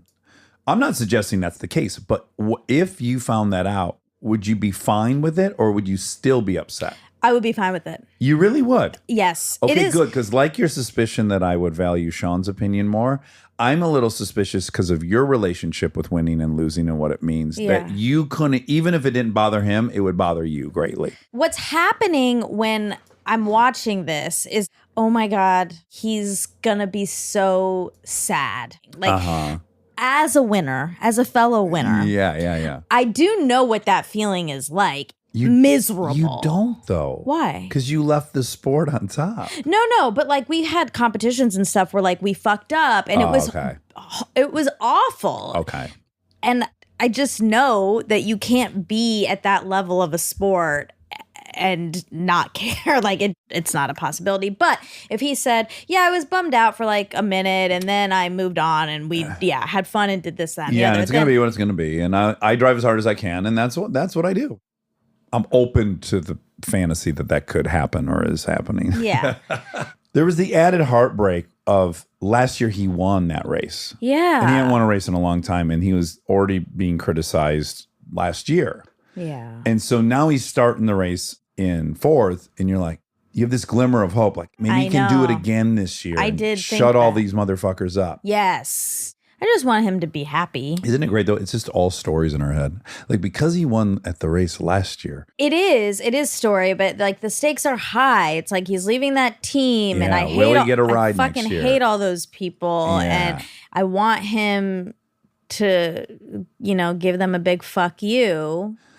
I And can so it also bums be, me out. I can love Daniel and also be very objective about his performance this year. Like, I love him. I think he's a brilliant driver. I also think it's possible that because their long-term bet is on Lando, which it is, he has like a fucking 8-year contract or something. He's their driver. I know, but that sucks. But knowing that all their eggs are in his basket, it does make sense as a team that they would design the car to absolutely benefit his driving style. Now, Max has a driving style, right? Like, Max likes oversteer. Most drivers don't like oversteer. The Red Bull car is designed for Max, who likes oversteer. And it's got to be that way. That's why they're winning. So I can also acknowledge that, okay, McLaren's a team. They've got all their eggs in Lando's baskets. They have to make the car be exactly what Lando Norris wants. And I also think it's quite possible that Daniel, in a different car, in his previous Renault, would be beating Lando. I like to think largely the car is just not for him.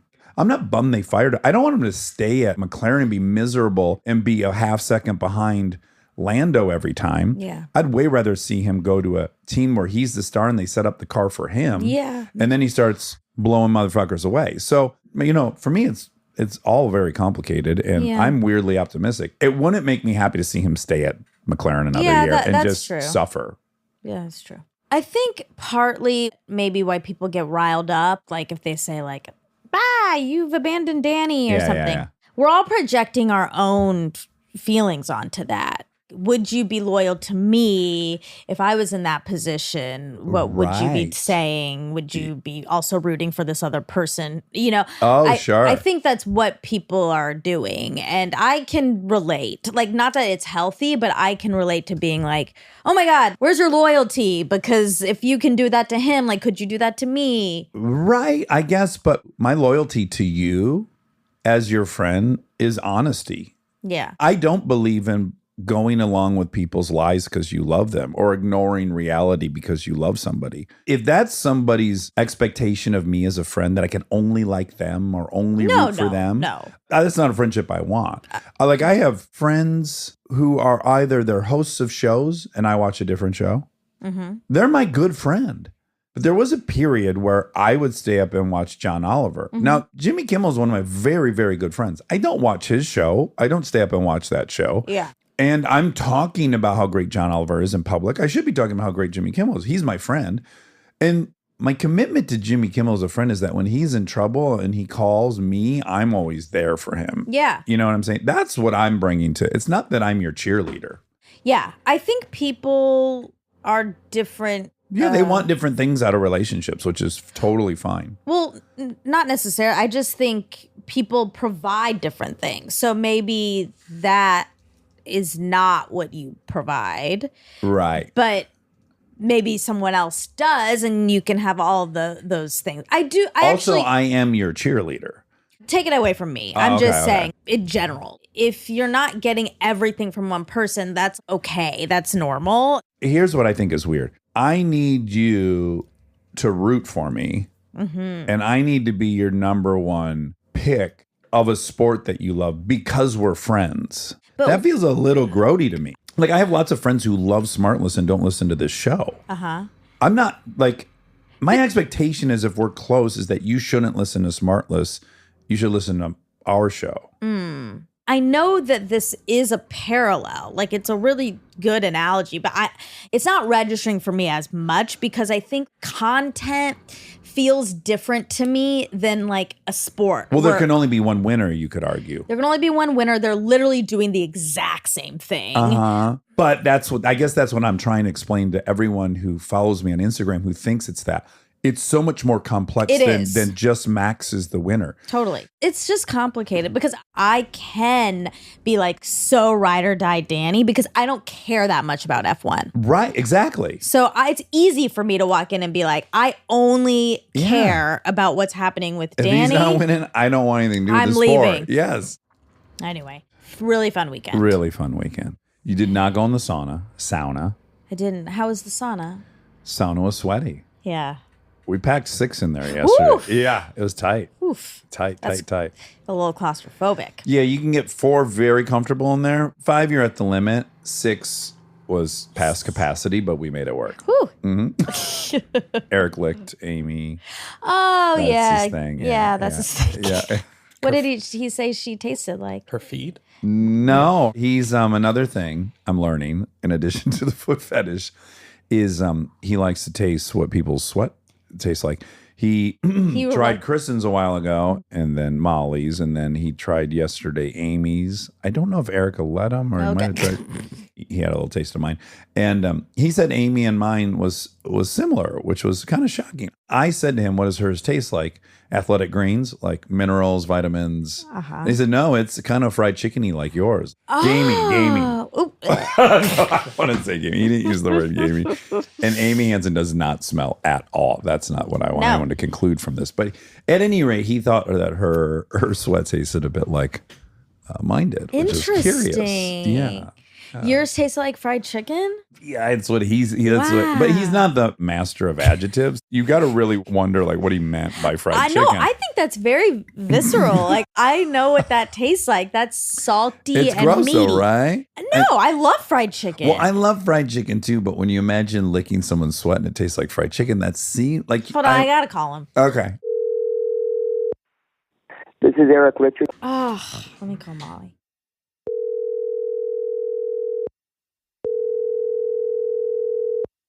Hi, you reached Molly. What are they doing? Hope they're okay. I didn't even think about that. Call their daughters. I'm gonna text Eric. All right. Well, TBD on the sweat. I wonder what my sweat tastes like. I want him to lick Didn't mine. he taste yours? No, he's never. he's never tasted. You guys mine. never co-mingled in there. Huh. I'm gonna guess yours is like mine. Because we have such a similar diet and stuff. Fried chicken-y. Fried chicken-y. You guys both eat a lot of fried chicken. I wonder if, like, trying to read between the lines with him Yeah. is so difficult. But I wonder if it's really he's picking between savory and sweet. If that's what he really means. Like, oh, this is kind of a savory sweat Interesting. versus this kind of a sweet sweat. Huh. Key sweat. Well, but this is interesting a little because would you say you sweat a lot?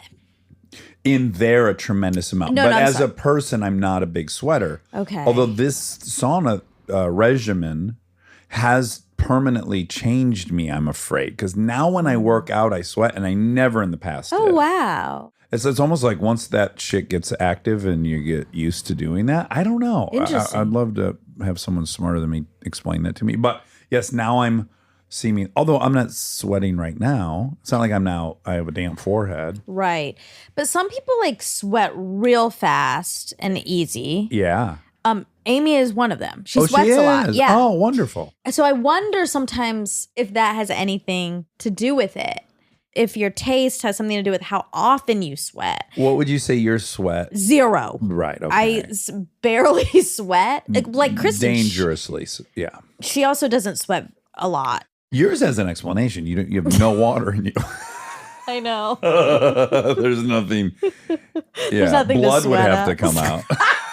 What if I was working out and just blood was pouring out of my It'd be kind of pores? hot. That'd be so scary.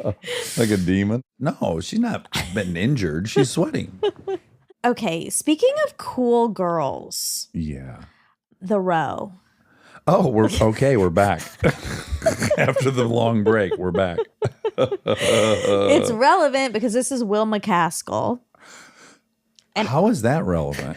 Because I donated 3 times one row shirt. Okay, that makes a ton of sense, but you can see where I forgot. So I told you at the beginning of the episode that there's a seam that goes down the back of Signature those shirts. seam. Signature. Yeah. It's called a French seam. Ooh. French seams are sewn twice, encasing the raw edge within the seam and creating a very neat, delicate seam that is ideal for sheer or lightweight fabrics. Ooh.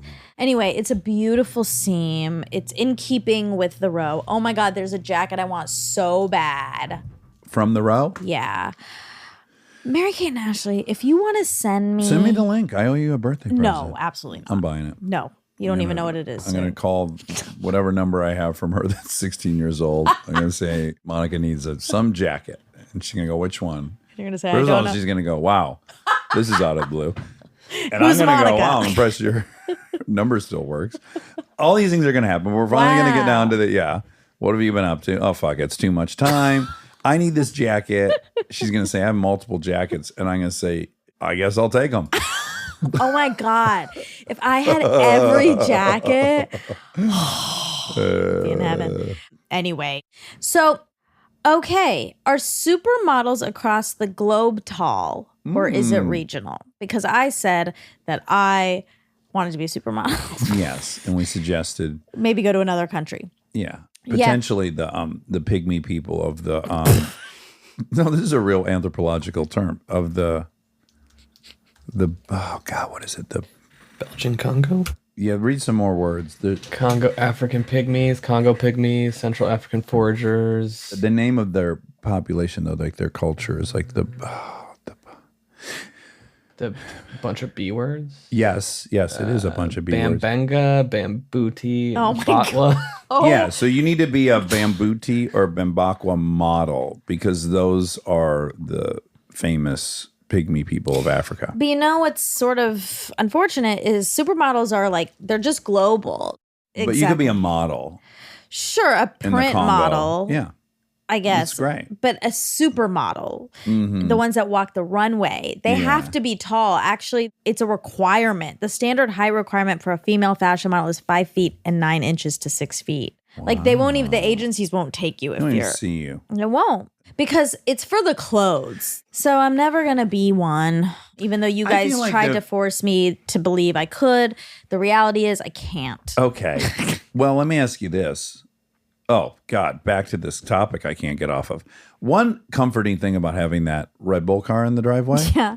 was even if I had dedicated my entire life to being an F1 driver, I Yes. physically can't fit. There's no fucking way. They'd have to build an entirely different kind of car for me. That seat is so small. Yeah, it's a non-starter. I would have dedicated whatever from 5 years old go-karting to, and about 17 it would become obvious you're not going to be able to do this. But this is what we should do in our time machine, though, because I actually wonder if your body would have adjusted if you started that young. Gymnast bodies, they get adapted. Yeah. So if I would have stayed really narrow because my shoulders were always being pushed up against. Yeah.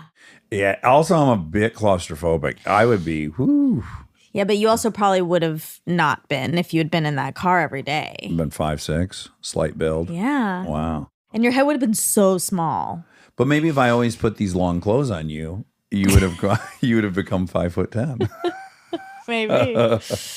Oh my God. Anyway. But you're saying I'd be like a bonsai tree. Yeah. Okay. Exactly. Oh my God. Picture a pygmy Aw. Dax. That's so cute.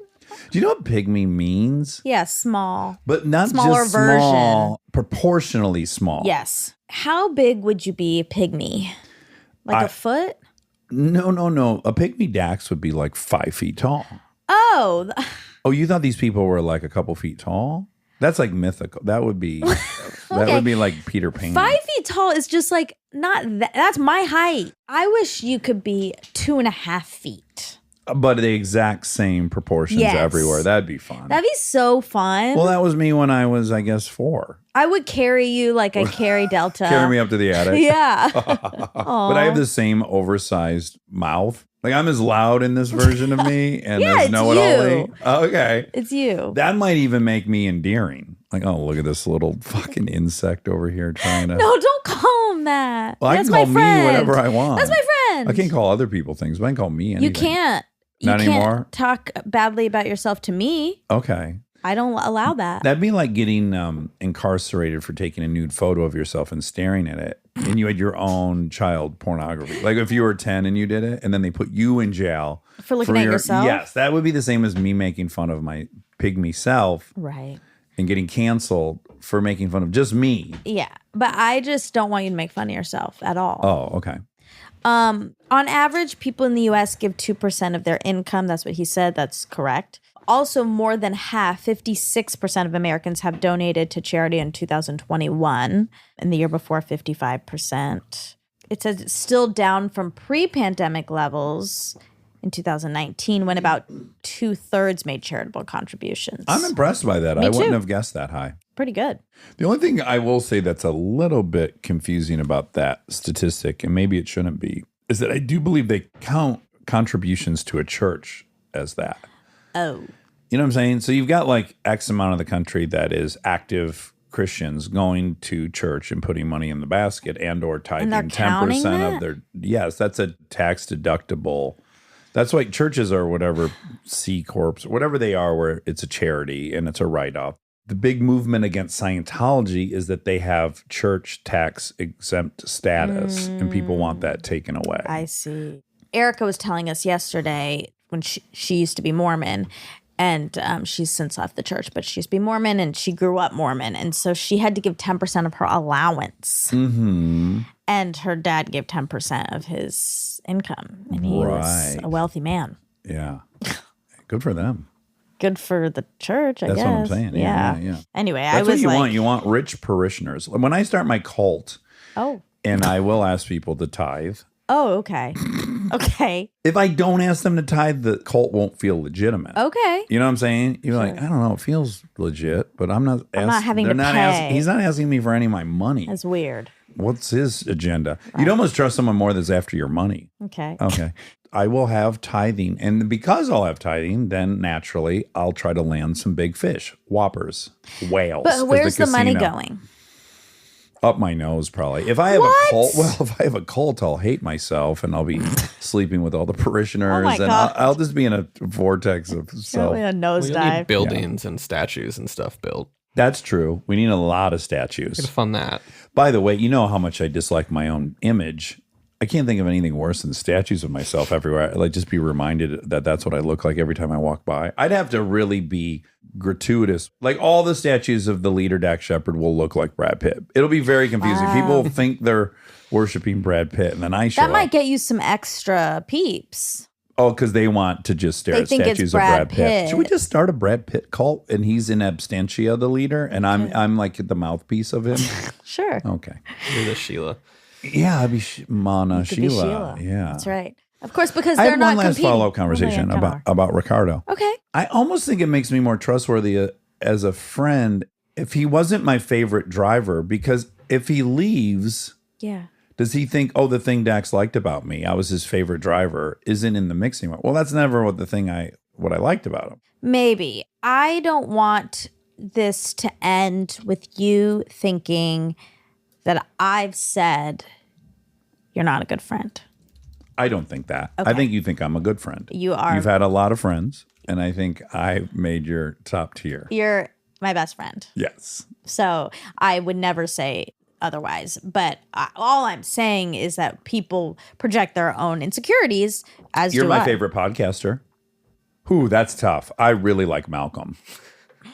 I wanted to be honest with you. Cool. Really like Malcolm. I love Malcolm. Malcolm's my favorite podcaster. Can How I does have that you in feel? a two-way? Yeah, I think he should be.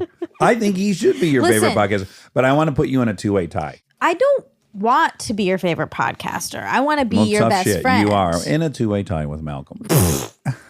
But I don't value that as much as I value being your best friend. Good. I should hope not. But am I? Your best friend? Yeah. Of course. Oh my God.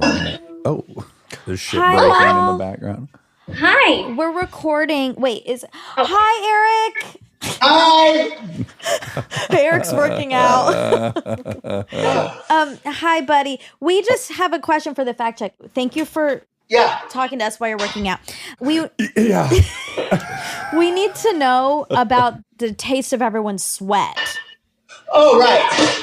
Well, and I got this off the podcast I listened to. There's a big differential in sweat taste depending on how much body your sweat's out. So, like Amy had almost no taste. Oh, she had almost no and then there's taste. like a body taste that everybody's got a little bit different, just like their scent. You know what I mean? Yeah, like their pheromones. Yeah, Kristen was kind of like celery, right? With salt on it. She was the saltiest of the girls of the group, and then Amy was literally nothing. And then Molly had like a little mild salt with some muskiness. Oh. And Dax reminded me, the first thing that went through my head was fried chicken. Right. But stop him real quick. Can you hear me, Eric? Yeah. Yeah, I already mentioned that you actually had put Amy in the fried chicken category yesterday. No, I didn't say she tasted like fried chicken. Oh, you didn't? It must have been I was talking about you, or maybe I just said it wrong. Oh, okay. No, Amy is as farthest thing from fried chicken. Oh, we misrepresented both you and Amy. And then Charlie, this sounds a little weird, but he was just like, man. I'm not surprised. Like Musk. Like Yeah, a he was Musk. just like a man, like a outdoor man. So did he taste like like a lumberjack, like trees, or like Smoked meat? Yeah, like somebody from Game of Thrones. Like a big, like the big mountain guy. Maybe like moose mixed with redwood. Oh, wow. That's good. Does that make sense? Like somebody who would be on alone, like a big guy on alone. Yeah. Did you taste your own, and can you be objective? No. It's like if you taste your own, it's kind of like just tasting your own spit. It doesn't taste like anything. Well, you're sweating right now. Molly, will you lick? Oh, great. Yeah. Great. She so doesn't want to do this. This is true love. It's tiny salty, like almost like salt water. Is it sexy at all? No. No? Sorry. Is there any food taste? Food taste? Yeah. Like salmon? Even could you put it in the category either savory or sweet? Could we start there? You would think sweet with how much sugar he eats, but it was more savory. Okay. Is Right. anyone sweet? Was Amy sweet, Eric? Well, Amy was closer to sweet than salty because she was nothing. But I do wonder how much of it is psychological because I love Amy so much and I look at her as like the best person on earth. Maybe like psychologically I want her to taste like something, and that's and so I don't know what part of it was psychological and what she was like actually. But it is what it is. She tasted very clean. Very clean. Yeah, almost like a virgin. Oh, wow. Wow. Eric, have you ever, when I haven't noticed, taken a lick of my feet? I think that would. We're getting there. Okay. We're getting there. I slowly have to work my way into it because I don't know how comfortable you are with it yet. I'm ready. Okay. I mean, I have held your feet and caressed them and stroked them and shaved them for probably a half hour each foot. Yeah. But putting them in my mouth that's another. We'd have to get Molly's permission. Yeah. Yeah. She doesn't mind. Okay, Dax, did you have anything else for these two? Well, just that you had immediately said, I think Eric would like to hear this, that you were like, I want him to taste me. Yeah, I do. I want to know what your expert analysis would be, but I'm also nervous. Let's do this. Next time we're at Dax's, let's do the sauna. Yeah. And then I'll lick them in the sauna. Okay. And Molly, will you lick it too? So we have two different opinions. Two tasters? Yeah. Because I don't know. Yeah. I'd like to have some objectivity. And Molly, can I go down on you the next time we're in the sauna? Oh my God. That is. But Monica, what do I do if it just? What if? What'd you say, Eric? Uh-oh. If it tasted bad, I don't think I could tell you. That's my worry. I want you to be honest with me. Tell him you're going to taste like blood, we figured out. Yeah, I might taste like blood because I don't have much. I'm dehydrated. And so she sweats blood. I sweat blood. Blood would be okay. At least blood could be kind of sexy. Okay. Well, I just want you to be honest with me and don't worry about hurting my feelings because you already build me up so much with my feet. Okay. Even if your feet don't taste good, you still have the best looking feet in the pod. Oh, thanks. Pod's best feet. Thanks. Oh, he's your number one fan for your feet. Now that would bother you if you found out he started liking someone else's feet. You'd feel like Daniel. I would be really upset. Yeah, tight. Well, trust me, in our pod you don't have any company. Oh wow! I love this. Oh, what a platter. We love you guys. We love you guys so much. Keep working out. Love you. Love you. Bye. Bye. Wow, that was fun. All right. I love you. I love you.